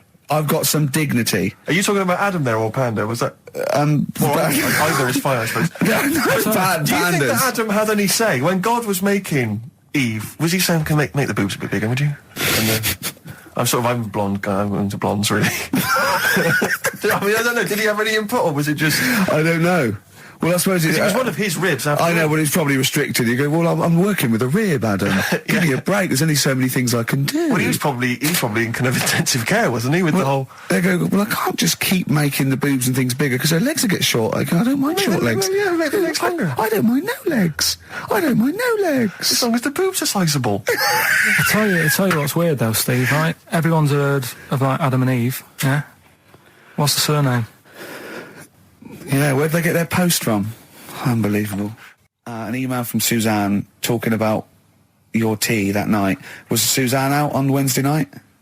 Was the an England game or something? Yeah. So you were alone. You were home alone, were you, Wednesday night? Yeah. Did you enjoy your meal? Was it a quiche? Go on. Right. From Suzanne to Karl. Take the quiche and put it on the baking tray. Cook for 30 minutes on 190. Take lettuce and put on plate. Take 3 tomatoes, wash and chop into quarters. Place on lettuce. Take an avocado, chop in half. Remove the stone. Peel skin and slice. Place on salad. Put salt and pepper on and a dribble of olive and balsamic vinegar dressing. Right? In brackets, small bottle behind the cafetiere. Right, in case he's reaching for bleach. Yeah. You know what I mean? That's it. She had to put everything else away. Right. Then sprinkle a smidge of parmesan on top. Remove quiche from oven, cut into quarters and put on plate. Eat. Oh, wow. Does she have to do that every single time? She's like... No, it's just that I'm not that good at cooking, right? And to be honest, that was a lot of hard work. I didn't bother warming it up. And I did without the avocado. Why? Too much messing about. He didn't even do that with instructions. It was too much. But yeah, I'm not that good at cooking. And That's not cooking though, is it, Karl? That's heating up a slicing. quiche. That's cooking. It is making the quiche. Yeah, but I'm just. Could you have figured that out if she hadn't left that note for you? Why does she have to tell you what the olive oil and balsamic vinegar was? Because I've put sort of cooking oil on my food once, and I said, oh, it's a bit. He's ever since, right? Years ago. I'm gonna die. Years ago, leaving Mr. Magoo at home. It was ever since I put sausages in the toaster that. What do you mean? I nearly set the flat on fire. Because do you know, like when you're grilling food in a pan and all that? Yeah. Sort of sausages spit and it goes everywhere, doesn't it? And it makes everywhere greasy. In the toaster. So I thought, well, just want to warm them up. Yeah. Bung them in the toaster. Yeah. What happened? And she sort of caught. They got stuck and it's got caught on fire. I imagine. She came in just as I was sort of plunging it, and what have you came in from work. Said, "What are you doing? I said, I'm in sausages." Well, the oven isn't on. I know they're in here. What? You turn it off? Panicking and that. But I've never been into it. I've never been into cooking and that. At school and stuff, I didn't bother doing it. Oh, every time Suzanne comes home, she must think, please be the house still there. Yeah. Please not let me hear a fire engine as I come round this corner. Oh, God. She comes and goes, oh, God, thank God. I bet she's always happy to see you when she gets home and you haven't burned the place down or introduced some howler monkeys or something. Unbelievable. What I find extraordinary is there are people who are in sort of care in the community who don't need instructions on how to prepare food. Oh, they do. They can do it. Yeah, you show them once. Yeah, they they've learned it. Whatever you do, don't put sausages in the toaster, Johnny. Do you know what I mean? Yeah, and they've learned it. They don't put sausages in the toaster. Yeah. They put their fingers in. But, yeah. Chris Campling did a review of the show. Right. And basically said that Karl Pilkington is a creation of Gervais and Merchant. Well, if only that were the case. He said he started off saying he liked the show. Yeah. He was excited. Said it was a good show. A lot of the jokes. I'm already questioning his critical faculties. Yeah, exactly. And basically said that we didn't contribute much, or seemingly didn't seem to contribute much, and we couldn't sort of like ad lib or anything. We just laughed at, particularly me, laughed at Karl Pilkington, who was coming up with some, quite funny stuff. Yeah. Right? But then he does a twist on it. He goes, but the thing is, we're the puppet masters. He's a created person. We've created the persona Karl Pilkington for our own amusement. Right. He bases this on simply that we talked about... What was it we talked about? The Chinese not aging well, and he heard him talk about that on my DVD. But clearly I say, Karl, remember when you were talking about that? It's a news or member in the week, and so he thinks it's all scripted now. Imagine if this show was scripted. I'd be ashamed. Yeah. If this show was scripted, I would send back the BAFTAs for the actual shows we've written, and I would say... I'm not having a go at Chris Campling. He's nice about our other work. He likes The Office, and he likes my stand-up and everything, and he likes the show, but he's saying...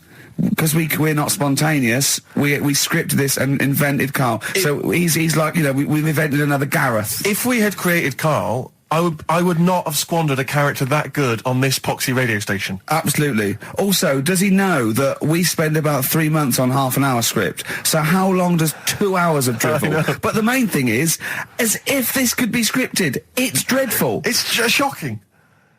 Or maybe this is scripted. Hang on, you've lost me now. Let me just check the script. Maybe Chris Campling does not exist. Maybe I've made him up. I don't know what to believe. See, the name doesn't wash with me.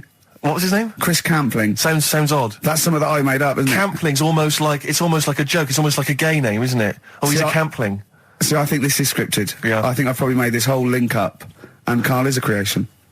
Campling, that's not a real name. I made it up. I should have come up with something better. Yeah. Sorry. Down to the River by Bruce Springsteen on XFM 104.9. So, that little fella in the Times thought Karl was just a puppet. We created him. He's an actor. what's his actor's name? Brent Hogwell. We got him from a Spotlight. Brent Hogwell. This stupid, dopey Mancunian accent, he just puts that on every week. Yeah, exactly, yeah. He speaks rather like Hugh Grant. Yeah. And we just got this whole world around him. We set a whole... What do you think about that? He had his head shaved, especially. Exactly, yeah. So, yeah, would he think that, maybe if he's looked online and seen me head, and he's noticed how round it is and that, does he think it's sort of been, morphed into that shape just for the show, just for 2 hours on a Saturday? Yeah. You spend 5 hours in prosthetic makeup like John Hurt in The Elephant Man.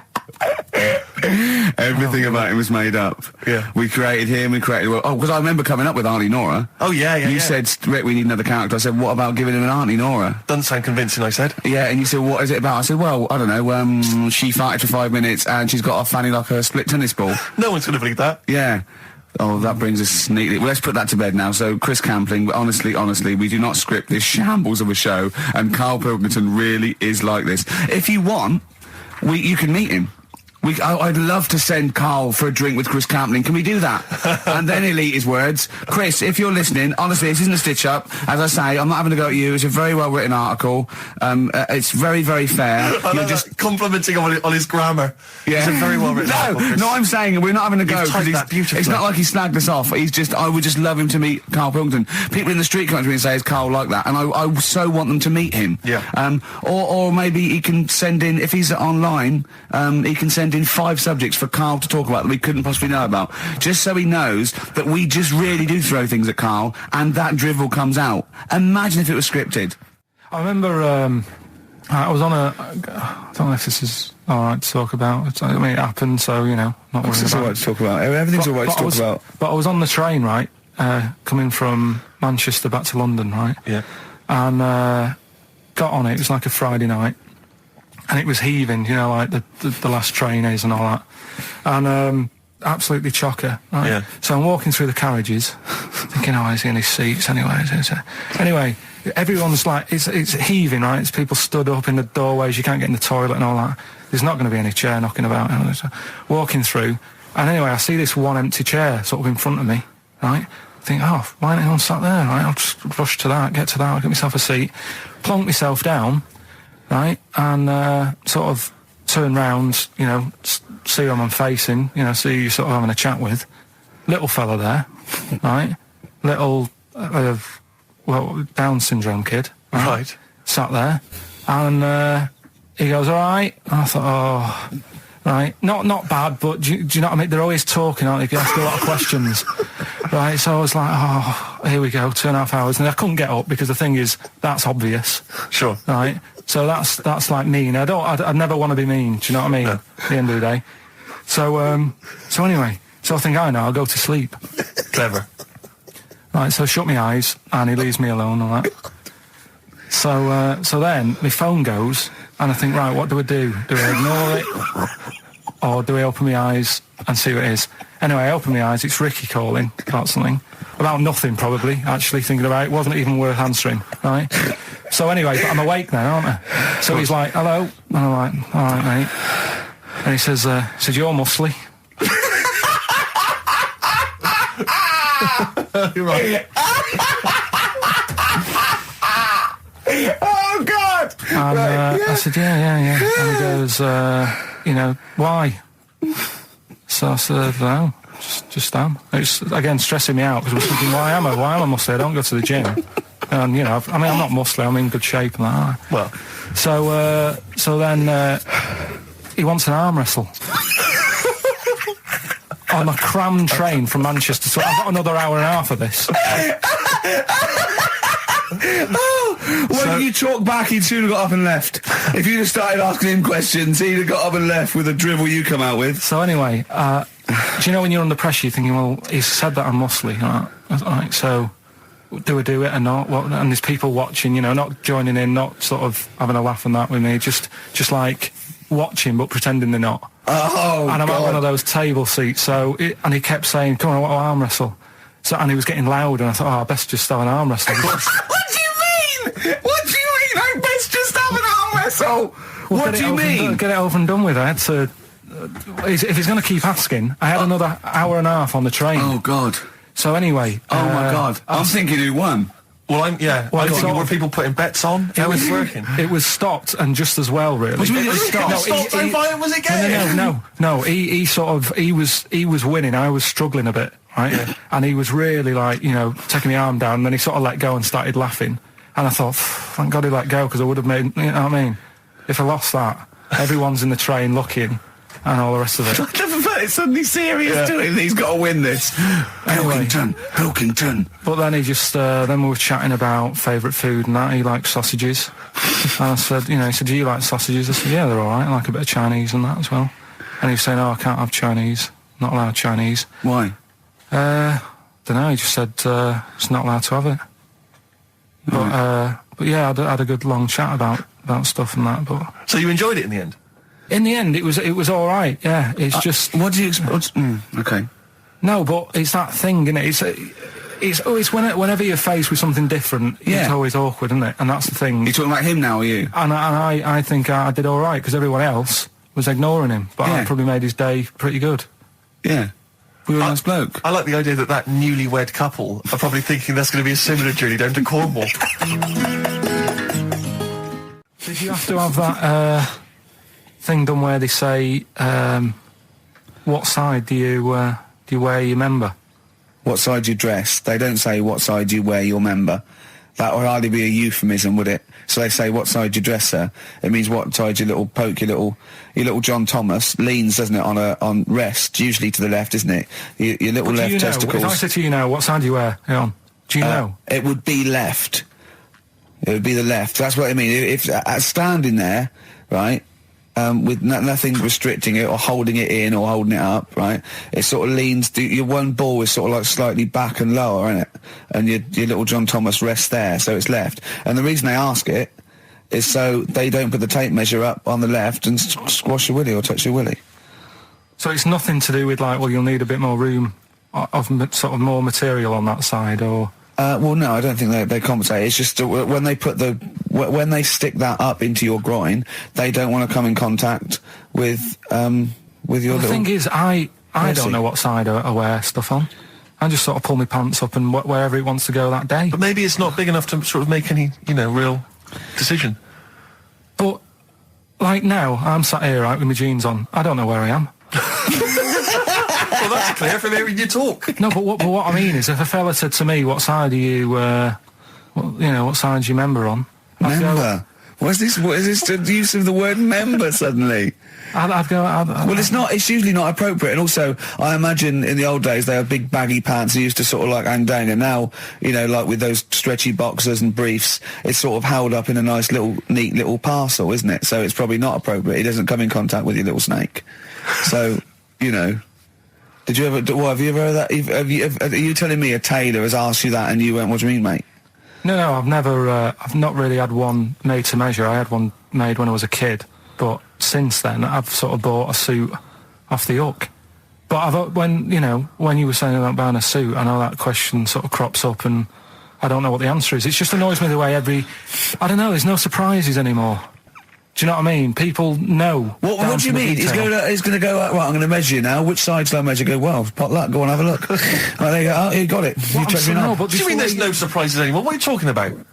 Everything you say is a surprise. Everything you say, every opinion you have is a surprise to me. What I mean is, why aren't people just happy just to go, well, depends, doesn't it? I'll just pull the pants up wherever it wants to go. I'm happy. What do you mean? Why is this such a big issue?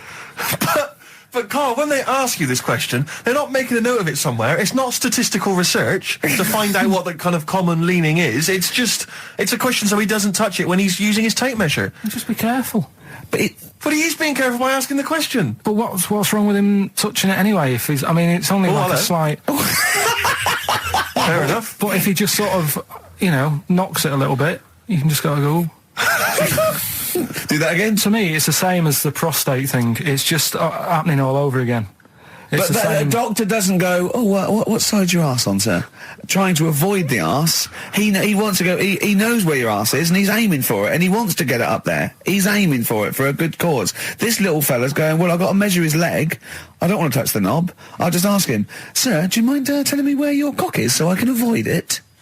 It's a big difference. But like I'm saying to you, I'd have to have a look first. To let him... Jeans are probably stricten it. I think it's probably either in the middle, dressed in, or just slightly to the left. Have a look. We'll tell the listeners after the break. Where's Karl's knob? It's a good competition. Oh, brilliant! We've got to send this to the Sony Awards people. Well, big question. Where was Karl's knob? That's what people have been hanging on for. Yeah. Where was it? Well, I can't believe people have been texting in. Hey, well, guessing where it is. People saying, is it in the middle? Is it in the left? It cost them 10p.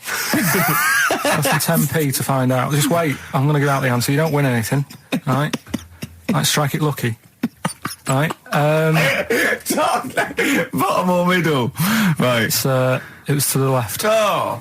Yeah. I went with the right. That's annoying. See, I thought it would be to the left. If not, maybe if it was all scrunched up, sitting on your lap right, it might just pop up to the middle. Just pop out, like, you know. Well, next week we'll be finding out where yours is. Where's Ricky's bollocks? Right then, which leads us nicely into... Knob news. Oh, it's the welcome return of knob news. Right, okay, it's very much like the news at 10, this, isn't it? I do a bong, or in this case a schlong, and he gives me the headlines, the knob news of the day. The big, where have you collected all this knob news? Was there a lot of knob news this week? It was mental this week. The amount of stuff. The way it works, you give us the bong, Yeah. I'll give you the headline, Okay. Steve decides which stories we're going to talk about. And now on XFM, knob news. Schlong. Man grows knob on his arm. Schlong. Man gets doctors to make him a second knob. Schlong. Turkish prisoners made hole in cell wall to produce third inmate. Schlong. Doctors accidentally remove man's testicles. So, well, can I straight away go for the accidental removal of the testicles? Well, it's happened before, right? We've talked about that before. How did what did he go in for a tonsillitis? What are they called? Tonsillectomy. And he went in the wrong way. What are you talking about? How can they accidentally remove his testicles? It says he didn't look at his folder, and the doctor said to the fella, "Oh, we've removed your testicles and we wanted to take out your prostate gland." So that's what happened. There's the story. This is what I mean. That's why I don't like going to the doctors. Yes. It happens, doesn't it? Because all these sort of it's when they say things like, "Oh, it's just we do loads of these operations." That's when they're not concentrating.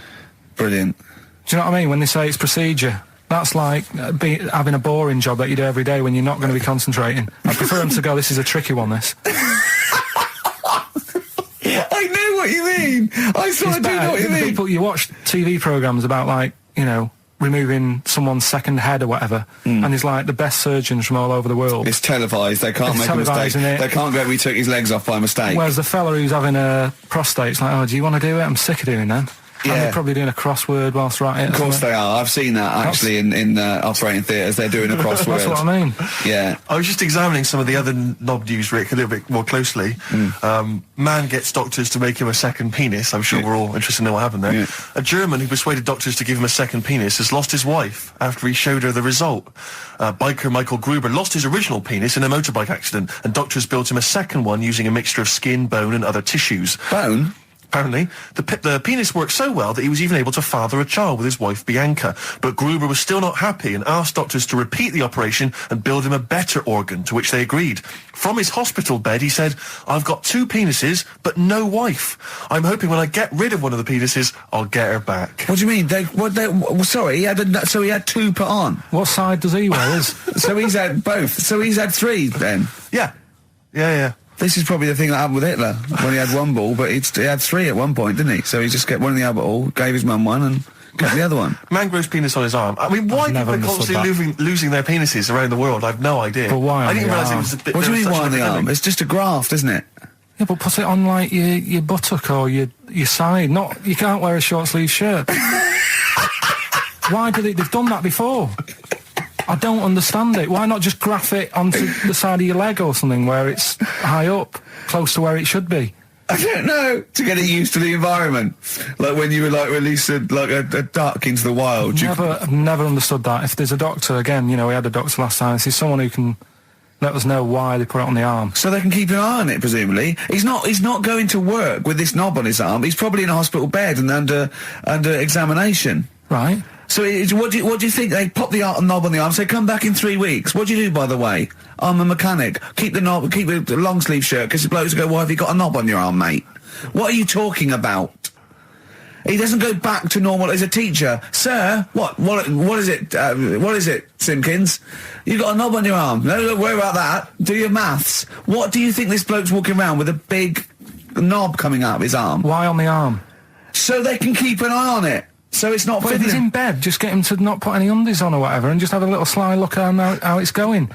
Even in hospital, if you're in a shared, like, little hospital room, people going, oh, I've had heart problems. What's your problem? He's there with his arm out. He's got his knob out. Yeah, but I don't think it counts as indecent exposure when they're grafting a knob on your arm, sticking that up the bed. Imagine if he's driving, he's just got it out the window. People driving by. Yeah. The fact that at the end Is that bloke giving me the finger? At the end of the man grows penis on his arm story, it says, a Moscow surgeon said the man will be able to have sex in a few months. He said, women will never suspect. But what kind of a doctor talks like that? Yeah. I'll tell you, it's his cock now, seriously. The birds will never know. He'll be able to go berserk. Yeah. They'll never realise we grew it on his arm. That is unbelievable. Will he have a little scar on his arm, do you think? Yeah. I don't get it. Like I say, 83936 if there's a doctor out there. Or indeed if you've ever grown... Or a tailor. Making you a shirt. What side do you wear your cock on, sir? It's on my left arm. Oh, chimpanzee that monkey news. Right. There's this monkey, right? Yeah. And it had been, do you know you hear about monkeys being badly treated and stuff like that? Yeah. So, anyway, it goes into this home. It's 14, this monkey. It's called Matty, right? Goes into this home where it's looked after. What do you mean home? Just like just a little monkey home, right? Okay, so zoo. Yeah, kind of, yeah, but they haven't got any other monkeys there, right? What have they got there? They've got just other animals and that, but not that many monkeys. But anyway, because he's there on his own, again, you know... When you say monkey, do you mean a chimpanzee, by the way? Because you usually do. Yeah. I can't believe that journalist thought this was scripted. Amazing. So anyway, yeah. So it gets sort of pally with the people working there and that, and it's smoking fags. It's having a drink at night and all this, right? What do you mean it's having a drink at night? How? It's all here. It's all here, Steve. I mean, we haven't really got time, but Well, don't say it's all here like it's proof. You've got another stupid story that someone has put onto the internet. Someone sitting at home in their bedroom has put onto the internet. So it's having a fag, it's drinking a lovely glass of Bangrock Station. Yeah, the wine that's perfect for a barbecue. Yeah. Anyway, it's loving life. It's forgetting about its past and everything, right? When this other monkey comes along, Oh no. Trouble's brewing. Go on. right? That comes in. Something's said. Right, forget it then. Forget it. No, forget it. But I still call Karl every day anyway. Oh, sure. Today I called him a couple of days ago. Of course you did. And I went, it was the weekend, I went, what are you doing? He went, oh, just in Regent's Park and that. I went, what are you doing? I said, just going for... oh, Jesus. I went, what? He went, a caterpillar just fell out of the sky. I went, what? He went, a caterpillar just fell out of the sky. God, it's there, it's wriggling around.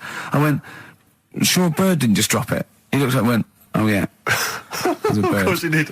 Yeah. For a moment he thought caterpillars were raining from the sky. I thought I was in Chicken Licking. Yeah. Unbelievable. Why did you think a caterpillar had fallen out of the sky? I don't know, it just startled me a bit.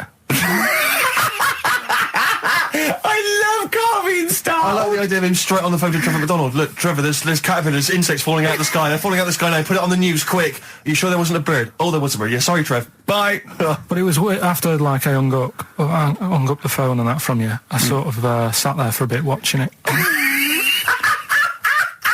I imagine him cross-legged, just in front of it. But do you know what? Because of his shape, the shape of his head, and his sort of IQ, I bet the caterpillar was thinking, Mama. Yeah. Do you know what I mean? Yeah. It's unbelievable. Go on. And it was sort of running about all over the place, right, Steve? So the caterpillars have loads of feet and that, don't they? Wow! Well, they have 6 legs. They're actually larvae of insects. They have 6 legs. But they have little sucker things to hold on to the back of cabbages and that. No, they've got more than that. I'll tell you, they have got 6 true legs. Trust me.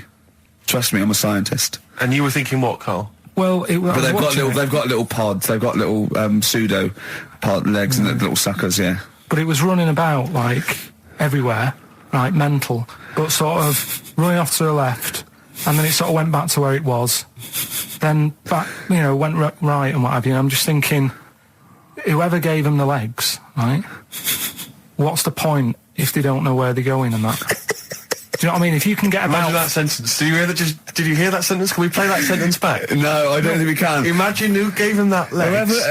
Whoever gave him them legs, what's the point if they don't know where they're going and that? And that. Always and that. And that, but maybe you just, to be fair to the caterpillar, with all its legs, okay, and you didn't know where it was going, it had just been plucked from its house by a bird, shot up into the sky, and then dropped from 80 feet, hitting the ground. Onto the head of a weird, bald-shaved monkey.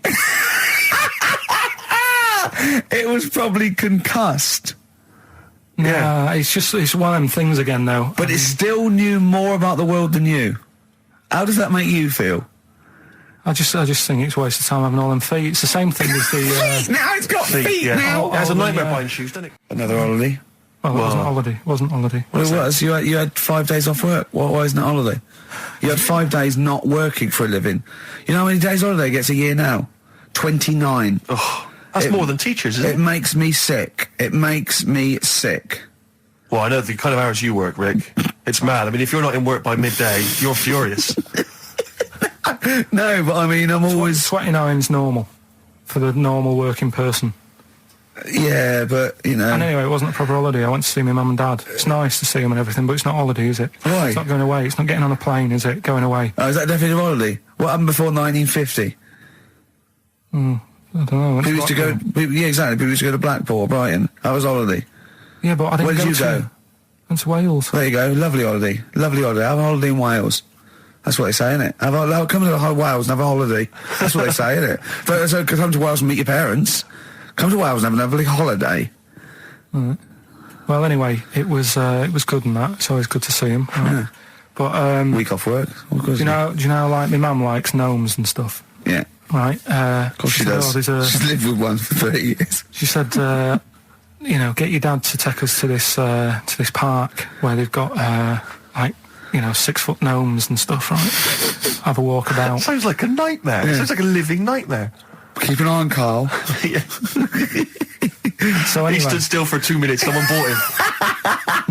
No. You can't buy them and that. It's like a little exhibition thing, yeah. Right? And it's part of a hall, right? This big hall that you have to pay to get in. But we didn't want to see the hall. I just wanted to see the gnomes. Of course you did, yeah. So anyway, my dad says, yeah, well, we can get in there for free. Of course he did. Clever. Right? So we parked up on this little country lane, right? No one about. We walked How much down, did it go in? Like £2? about £3 each. Yeah. But he said, well, yeah, but if you don't have to pay, do you know what I mean? You enjoy it even more, don't you, when you're walking about and you think, I've got this £3 in my pocket, no one's having it. Yeah. Right? No, looking over shoulder for a bloke with a peak hat saying, can I see your ticket, please? I wouldn't enjoy it more, no. Go on. Yeah, but you don't worry about it, do you? You got a bit of money now then, Rick. You've changed. So anyway, so we had to walk across about 4 fields. For £3! Right? And what happened was, we're walking through all these fields and what have you, big grass and muddy bits and all that, 'cause it'd been raining, and climbing over fences and stuff. And we're in this field, right? And I look to my right, and there's about 30 cows all staring at us, right? And Suzanne started to panic a bit. She said, we shouldn't be here.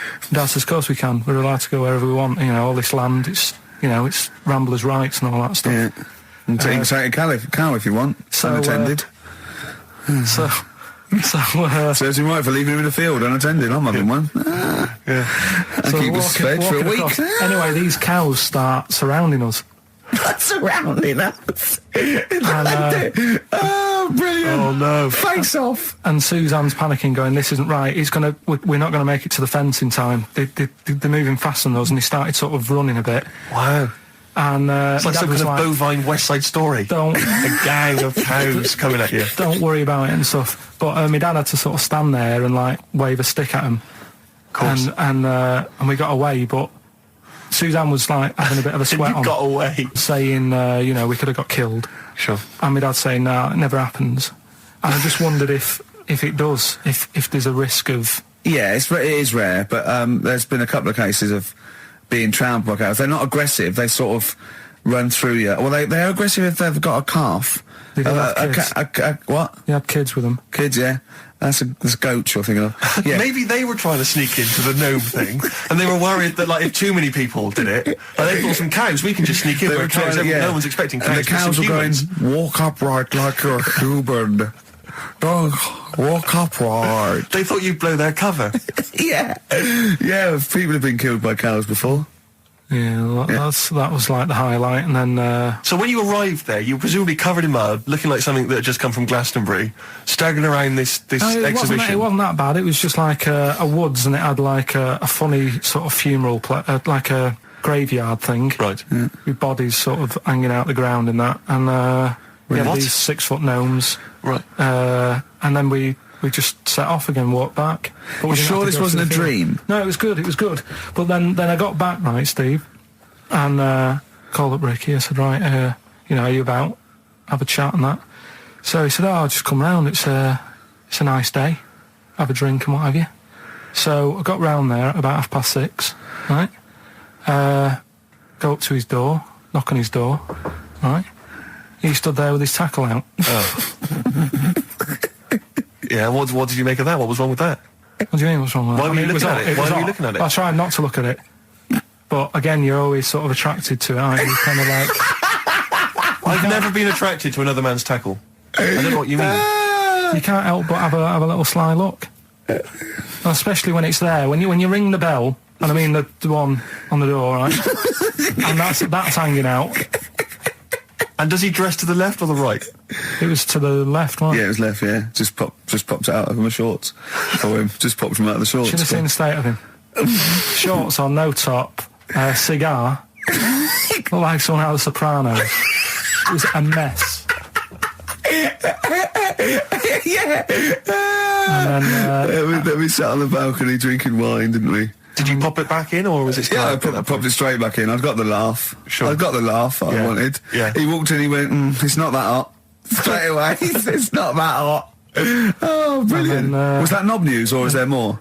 No, it's got more knob news. That's just a coming. taster. Just a taster. Listen, let's play some adverts, let's play some great music, and maybe we should have some early knob news. Early knob news coming up.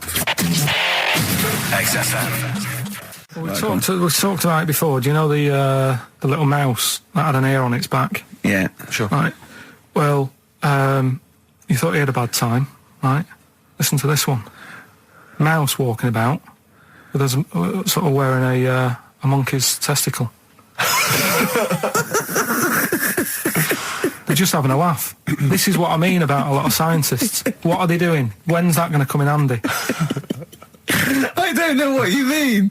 Well, they were seeing if, say if a fella loses one, right? Yeah. Hitler or whatever. And they go, well, don't worry about it. We can sort you out. I don't know what the monkey's going to do. I don't know if they keep passing them on or whatever. But the actual monkey testicle was put on the mouse. And it worked. It worked for the mouse. But isn't it... I mean, isn't a monkey's testicle quite large in relation to a mouse? Would it not look like the mouse was on a space hopper or something? Oh, yeah, it didn't look good. Well, they didn't put it where its testicles would be. No, they did. They put it... Well, how could it walk then? The ear was on his back, so he could just get about. Well, I don't know. But Well, you don't know, do you? You just guessed. Did they grow the monkey's testicles where the mouse testicles it looked would... stupid anywhere else, though, wouldn't it? Oh, whereas a mouse with monkey testicles, that's fine. You'd be showing off. You'd be all right. I'd prefer that than the ear. When that mouse gets put back in with the other mice, do the other mice go, George, you look different. Have you had anything done? But the weird thing is, as well, apparently it still works as a monkey. What? So, like, what are you talking about? Like the sperm and that was it was still sort of monkey. Of course sperm. it was. What are you talking about? Well, that's weird. But what, Karl? What do you? It's only a thing to give it nutrients. That's all the thing they're testing. It's like grafting at that level. Right. What's your question? Because I'm right. What do you think? It would change eventually, it would have changed into a mouse testicle, because it had been hanging round a mouse for so long. No, I thought the actual sperm of it, though, would be a mouse's. Why? Because it's hanging off a mouse. No, but your sperm is actually created in the testicles. So that's why it has to be outside your body. Otherwise, we put them in a nice little cage. But I'm guessing then that they've done this operation so that they can do it to humans. Yeah. Why would I want a monkey testicle if my kids are going to be monkeys? What use is it? No, think. That's no. That's going to happen anyway, Karl. Yeah, but think. Think of what you're saying. They've grown a monkey testicle on a mouse to see if it would still function as a monkey's testicle, okay? So they can do that to humans. So think, Karl. What they'd do is they'd grow a human testicle on a mouse and it could still be used as a human testicle. So what? To give you a testicle that you've lost. From a mouse? No, from another person who it was kept alive on a mouse. Because it's kept the nutrients alive, as opposed to keeping it in a deep freeze. Maybe bollocks go off after a week. I don't know. Maybe they get accidents. He had a little a card. Do you donate your testicles? Yeah, I'll tell you what. No one needs testicles yet. Let's keep them on a mouse. You have yours ripped off in some sort of bizarre skiing accident. You go, well, you're in a Battersea dog town. You pick the ones you want. They can grow them on anything. They can grow them on a Dachshund. Bulldogs are growing them usually, that's where you see a bulldog. Usually that's waiting for an operator. What don't you understand, Karl? Hang on a minute. I thought this was knob news, not testicle time. I don't understand what this testicle time's not for another 10 minutes. Yeah. No, it's all sort of it linked and that, though, isn't it? Well, sometimes it's linked to a mouse. But what do you think about, like, I don't know, testing stuff out like that? Is it worth it? Could you not just go straight from... But listen, Karl, I'm getting this information from you. No, if this was on Question Time and someone said there were, Dimbleby and Paxman or whatever said it, I'd think about it as a moral dilemma. You've just said you saw a mouse with a monkey testicle. What do you think of that? I don't think anything of it. I don't think anything of it is the answer, Karl, because I can't trust the info. I cannot trust anything that comes out of your mouth. Well, it's true, but it's just all this... It's the same thing, innit? It's the leeches in a blender. It's the fella looking at an electron. Yeah. It's the mouse with an ear on its back. Yeah. I don't know what the point is. But you don't read on. Because I've seen you read something and you're going, look at that. Man survives on eating knee. And I go, what else? You go, I didn't read on. I didn't read on. You look at the mouse with the ear on the back and you just think, that must be murder at a concert. You don't think. You don't think. No, anything else. I just you don't think, read on. is it worth sort of wasting You think he swallowed someone's ear? He gnawed it away and swallowed it and it's just in his system? Yeah. No, I just get a bit sad about the mice and that. I agree. I mean, that is sad, yeah. Of course, anything like that. And the story, it's all sort of, how he's being pushed about by his... Again, that's not literally... By his wife, she's wheeling him about. What do you mean? She's wheeling him about. They go to a party. Everyone sort of looks round and looks at him. What makes you think that he's in a wheelchair? What's the clues? What's the words? There's loads of little things. There's like I say, something about his wife walking around with me and all that. Well, of course she is. She's pushing him about. But walking around. If someone said, "Oh, she was walking around with me," I'd think they were both walking round. There's a few. But that's not.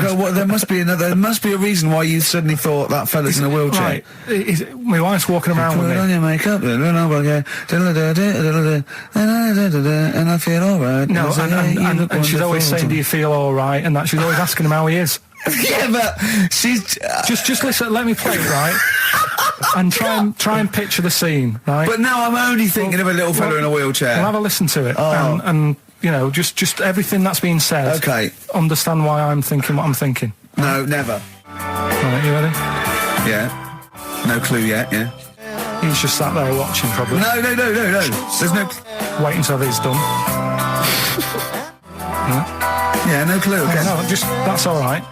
Well, that's just a woman getting ready, and he's fine. Yeah, he's just sat there and he's got a great pair of legs. Right, well, he's sat there in the wheelchair watching. No, he's not in a wheelchair. Listen. Right. Yeah. Everybody looks at him. No, her. He's saying she turns heads. Walking around with him. Yeah, walking around with me. We're both walking around. Are you all right? Yeah, nice thing to say. He's all right. Right? Yeah, he is all right because he's got a great pair of legs. Right, he might not have any legs in that, but he's happy. He has got legs. Right. He has got legs. I don't know why you think he's in a wheelchair. There's no clue whatsoever. It seems to be based solely on, do you feel all right?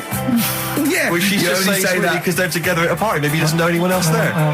Leg. Right, just hang on. So he can't drive. because he's drunk. Probably he's had a is he great though, is time. He's been dancing Puts him to bed. because he's drunk. Wow. Is he though? He's turned out the light. His hands work. Is that it? Yeah, there's no clue. But the thing is, that's what I'm picturing. But that doesn't mean it happened. You picture people that are half man, half moth. It doesn't mean it's possible. Do you know what I mean, Karl? What you think is usually not true. Suzanne is totally right. There is no reason. I have never, ever thought that Eric Clapton was singing about a little fella in a wheelchair. And the one clue in that, there's two, isn't there? Are you all right? Well, let me say that, little cripple. Right, and I'll give her the car keys. Oh, well, why's she driving? He ain't got any legs. Pushing him around and that. No, pushing him around. So he'll do one more next week then. So wristbands work. I saw one in a shop window the other day which said, stop child abuse. And I bought one, obviously, because a lot of people say, does it make a difference? But it was only £1, and I'd only spent it on kiddie porn. So, I think I've made a little difference there in a small way. On a serious note, though, I like the idea that child abuse. If you're a paedophile and you're walking along the street in your Mac, right? You got a puppy in one hand, a bag of sweets in the other, and you see this wristband, and you go, "Oh, stop it." Oh, okay then. Yeah, I hadn't thought before. That's made me think. Okay, fair enough. Yeah. Well, I won't be doing that again. Yeah, he was hanging around in Topshop for unsavoury reasons. He saw them in there for only £1. What do you mean your fortunes are on the up? Anyway, DJing. Well, I'll tell you, I was hired. Well, I say hired. I did it as a favour to a friend.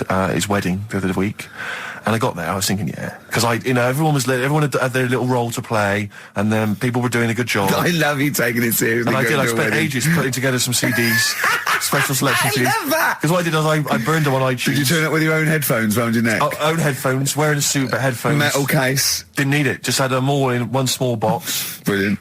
Boom. I thought this is good stuff. I got some classics here. Give me an example. Give me an example of that, like the first hour, the warm-up hour. Rick, I'm coming straight in with Frankie Valli, Oh What a Night. Brilliant track. I mean, when those beats start at the beginning, who's not getting on the dance floor? Wait a minute, what's this following it up? Go on. It's the Jacksons. What, I Want You Back? I Want You Back. Brilliant. It sounds good at the moment, Karl. Yeah. So I'm thinking, I'm gonna roar this, because they laid on a good spread. The ceremony was nice, food was nice. I'm thinking this is going to be the piece de resistance. Yeah. Alarm bell started ringing. Why? When I realised there was a marquee outside. Of course, it's a balmy summer evening. I'm stuck inside on the dance floor. So I'm thinking I'm going to be struggling here to get them in. Even with flavours like this, I thought I'd struggle, Rick. So I'm sat there in my suit. I'm sat behind this little DJ console. I've got all the big numbers. There's one or two people making some token effort, but frankly, most people are outside everywhere. No. This time. I was livid. Was it? It wasn't, sadly, this time. Although she decided to have a little go at MCing. She was screeching a little head How off. old is she? Oh, I don't know, 8 or 9. At their most annoying. when children are their most annoying, because they got a bit of confidence there. They're a bit cocky. They're not shy anymore. They're a bit arrogant. Yeah. She's screeching her head off, so I'm playing, and she doesn't know it. Your face. I'm playing into the groove. No one's getting into the groove because she's going mental. She's just going, what's this? I don't know what this is. Play something I know. I'm thinking I haven't got any bloody DJ Otsu or Crazy Frog. I'm not going to play what you... So she's just screeching along, ruining it for everyone. And I say everyone, there was no one there. So she was ruining it for me. I bet you were really I'm angry. furious. But of course as well, every time she screeched, it went through my headphones. So, of course, and then her dad comes along, right? And I'm thinking, all right, he's seen I what's just imagine you in your suit, sweating, getting annoyed at someone ruining your set that no one's listening to. I think, her dad's coming over. He's going to put pay to this. He's realised that, she's causing a disturbance. He comes over there, joins in. No. Sits her on his lap. He's just saying, she's having a well of a time. I'm thinking I'm furious. I'm thinking it's his responsibility to shut her up. He's not going to do anything. What can I do? I can't step in. No. And I know very well that if I interfere, he's going to say, oh, well, she's enjoying herself and no one's dancing anyway, and we've just got into a fracas. Yeah. I didn't want to start a fight. No. Because I don't know, but he'd have knocked you out, wouldn't he? Someone would have got knocked out. And I'm not saying who it would have been, but, but to bear in mind, Rick, there would have been 2 of them. And so I didn't want to get into a fight with him. And Anyway, so I'm playing. Anyway, so my friend came along. He realised what was happening, and I didn't have the guts to unplug the microphone because he'd have known. You see. Yeah. So I got my friend to do it when she had her back to me. So he pulled the plug out. The microphone went dead. She went, "What's going on?" I went, "I don't know what you're talking about." I said, "I don't know." She said, "Where's the microphone?" I said, "You must have broken it." I don't know what's going on. Someone will probably make you pay for that.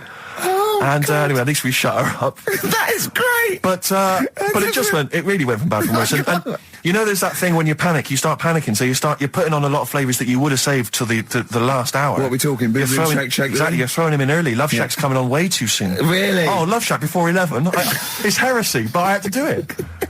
But anyway, in the end, I made the bride go and get some people in. I said, look, it's your special night, all right, and they're going to enjoy this. I'll be honest, love, this is a washout, and it's up to you Exactly. to turn this wedding around, or I'm walking. I'm walking, and I tell you, they're going to have a sour memory of this evening, unless you bring some go people and in. get everyone in dancing. So she got him in at the end, and Brilliant. And I'll tell you this, Karl. I mean, I don't know what you say, but they were loving it. They were absolutely loving it. A bloke came over and said, "Have you got Amarillo?" I said, "No," but I put on something even better, Delilah. Wedding crowds always go for Delilah. A song, of course, about old man killing his wife. It always goes down very well, strangely, at weddings. They get into a sort of hokey-cokey thing. They went berserk for it. And I was following it up with, I had the monkeys, I had all sorts going on. Brilliant. Of course, you know what happens. What? I'm going great guns. People are absolutely loving it. They're rocking it. I throw in, I had something cracking on at the end. Come On Eileen, of course, was on. People were going berserk for it. Which is unfortunate because the bride's name was Eileen. Yeah. And then the bride pipes up. I'm throwing the bouquet. So they all traipse off outside again. Oh. I was furious. Oh, no. I plugged the microphone back in. I said, "What are you doing?"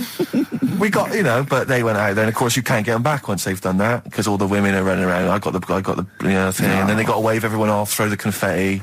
They ruined your day. I was having a great time and they ruined it. She ruined your special day. She ruined my special night. Oh, no. It's on her head. What would you put on about now, Karl? What if I was DJing? Yeah. Probably a bit of world party. Go on, then. Interesting. I've never been a religious type. If people want to do it, I let them do it and what have you. Good of you. But out of all of them, I want one that's not going to take over your life. I don't want one where you've got to get up 3 times a day and you've got to go and pray and that you've got to get up early. Forget that. It's getting in the way. But if it's something like... I was walking to work the other day, right, across Oxford Street. There's a little Hare Krishna fella there. And he sort of had... he had a leaflet and stuff. And he said, are you interested? And I said, "What do you do?" And he said, "Well, we're against getting stressed out and what have you." And he gave me a plum. They hand out food for some reason. But I sort of asked a few questions. Just the imagery. These two bold people, one of which is wearing an orange smock. Holding a plum in the middle. He hands the other one a plum. It's almost like you can imagine some kind of religious painting. Exactly, yeah. But what is their sort of main thing? Because he didn't really tell me that much. He was a Japanese bloke, so I didn't know what he was saying that much. Why? He wasn't speaking English? Not very well. He wasn't the best sales bloke to send out for them, is what I'm saying. Yeah. But what's that? Are they? You're saying they're nothing like? Well, I believe Hare Krishna is a kind of as an offshoot of a sort of Buddhist faith. It is. I think they are Buddhist, aren't they? Yeah, and obviously their kind of trademark, as it were, is that they have to say. I believe they have to say Hare Krishna, Hare Krishna in a certain rhythm, in a certain order, a certain amount of times per day. That's why you see them walking down the street saying Hare Krishna, Hare Krishna, because it's actually a sort of religious chant which they're obliged to do. So you see, even if you go into the Hare Krishna faith, you may find yourself, in Tesco or whatever, forced to say Hare Krishna, Hare Krishna. Perhaps out loud, out not loud. just thinking it. Yeah, no, out loud. You can put it on an iPod and you can put that on an iPod. No, it doesn't count. No, I think you have to actually say it. So I guess that kind of eats into your social life a little bit. And there's the wearing orange as well. Particularly frustrating, I imagine, if you're in a cinema or a library. A little bit awkward there, midway through. Or Star you Wars, live next door to a bloke called Hare Krishna, who constantly thinks you're calling him. Yeah, that probably. Yeah, so that's in this. I mean, I don't think we've quite done the Hare Krishna faith its full service there, but so interesting to you. I mean, you got handed a plum. You've been treated well by them. Yeah, but he couldn't tell. I just wanted to know how much time it would take up. What are the benefits? What can you do? What can I think the benefits are they probably don't get stressed out. They've probably got that sort of that zen, that chi-ness about them where they try and interact and quite meditative. Yeah. Yeah. I've got some nice trainers as well, don't they, with their Yeah. Orange. What are you looking for then in a faith, Karl? You say what are the benefits? I mean, obviously Catholicism, you get the communion wine and bread, so... Yeah, but I can afford that. Right.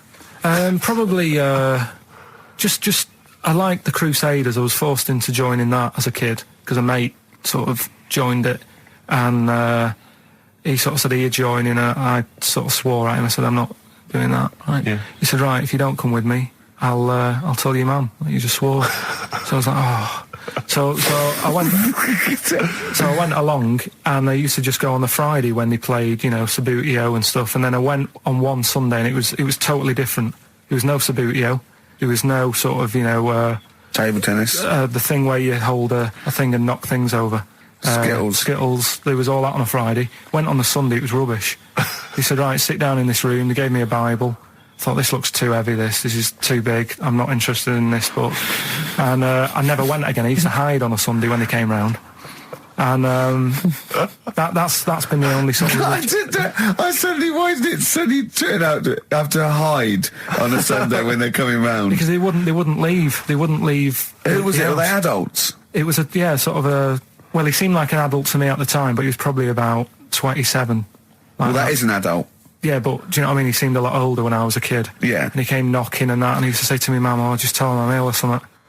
And he used to hang around to see if I'd eventually come out to play and that.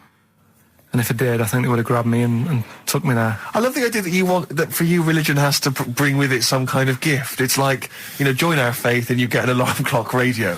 It's like something like I think religion does bring a gift. Usually, it's the gift of the Lord. Well, the gift of everlasting life, isn't it?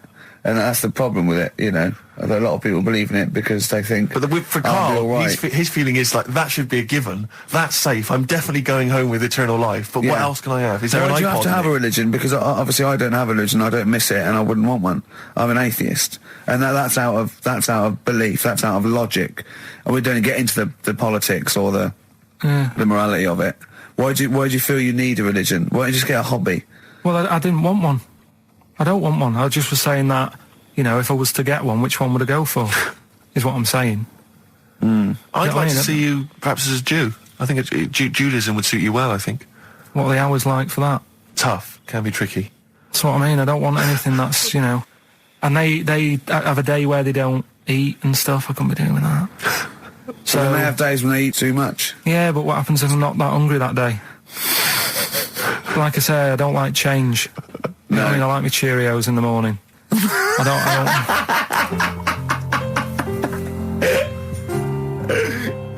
feel drained today. Do you? Go on. This is the strangest radio show in the world. Yeah. Isn't it? Yeah. Because when we can do that, we can talk about this and go, I feel drained today. Just like he's not... Like, no one's listening. Because that's the sort of thing you say socially and no one listens. Like, just when you're watching up, I feel drained today. It's rhetorical. Yeah. You're not expecting anyone, not even your loved ones, to go, oh, really? They just go, that. But to do it live on air, no one's listening. What I mean is just give us a jingle. But the exactly. But the truth is, the contempt we have for our poor listeners is unbelievable. The listeners aren't listening, and we don't want to be here. So this really is one of the most pointless things ever. No, I would have been quite happy to do a full show. But you know what? The flow of it's just. I would love to listen to this back in 10 years. This actual show. Let's keep this forever. Let's keep this show forever. The show we went early. We were bored. It was a day we're trying to save Africa, but we're a little bit annoyed that no one's listening. Yeah, right. Right, once and for all, the final monkey news of the year. Oh, go on. What were you going to say? No, I was just going to say, if you're not into the Live 8 and you're gay, you're not listening, because you're on a walk. Right, okay. Right. Oh, chimpanzee that monkey news. Right, there's this card game going on, right? in the big hotel in Vegas. Right. The Luxor Hotel in Vegas. Yeah. It's a major card game. All the big players and that were involved. Right? They're all invited. Anyway, so they all meet up in this dark room at the back of the. Oh, there we go, dark room. At the back they didn't work. They didn't see the little 4-foot hairy fella. So it was brilliant at poker. Like I say, it's a big game, and that everyone's been waiting for it. So it's played in the back room, not in the main entrance bit, right? So anyway, like I say, it's dark in there and what have you, and the players went in. There was already someone sat in there, right? Right. But they Short bloke? couldn't quite see Was he him. a short, hairy bloke with slightly longer arms than legs? Couldn't see him. Where because is his arms slightly longer than his legs, couldn't see strangely him with it enough? being dark Was he and what have you. holding his hand of cards with his feet? Anyway. So the cards were dealt, right? Cards were dealt, game's going on. His cards with his feet! Game went on for hours, right? No one's listening. The terrible thing is that not even we're listening to Karl now. I know. Literally no one is listening so to Karl. insulting. There was a lot of smoking going on. It's going on. A lot of eating and nuts going on. That was a bit weird because they don't normally get through as many, but for this night. So, come on, let's just play Bruce.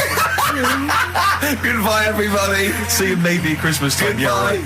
Yeah, Right. That's the end. That's the end of the discussion. I'm serious. That's the end of it, definitely, because it was dreadful. Do you know what I mean? It's not. Do you know what I mean, Steve? Yeah. It's quite funny, but that was awful. I mean, we've apologised for that so many times. I know we've come Like back. it though, don't they? No, they People don't like it. They don't like it because do it's like it, they that's love too. That's people. No. That's the end of that. So you enjoyed it in the end? In the end, it was all right. Yeah, it's just What do you expect? Okay. no, but it's that thing, isn't it?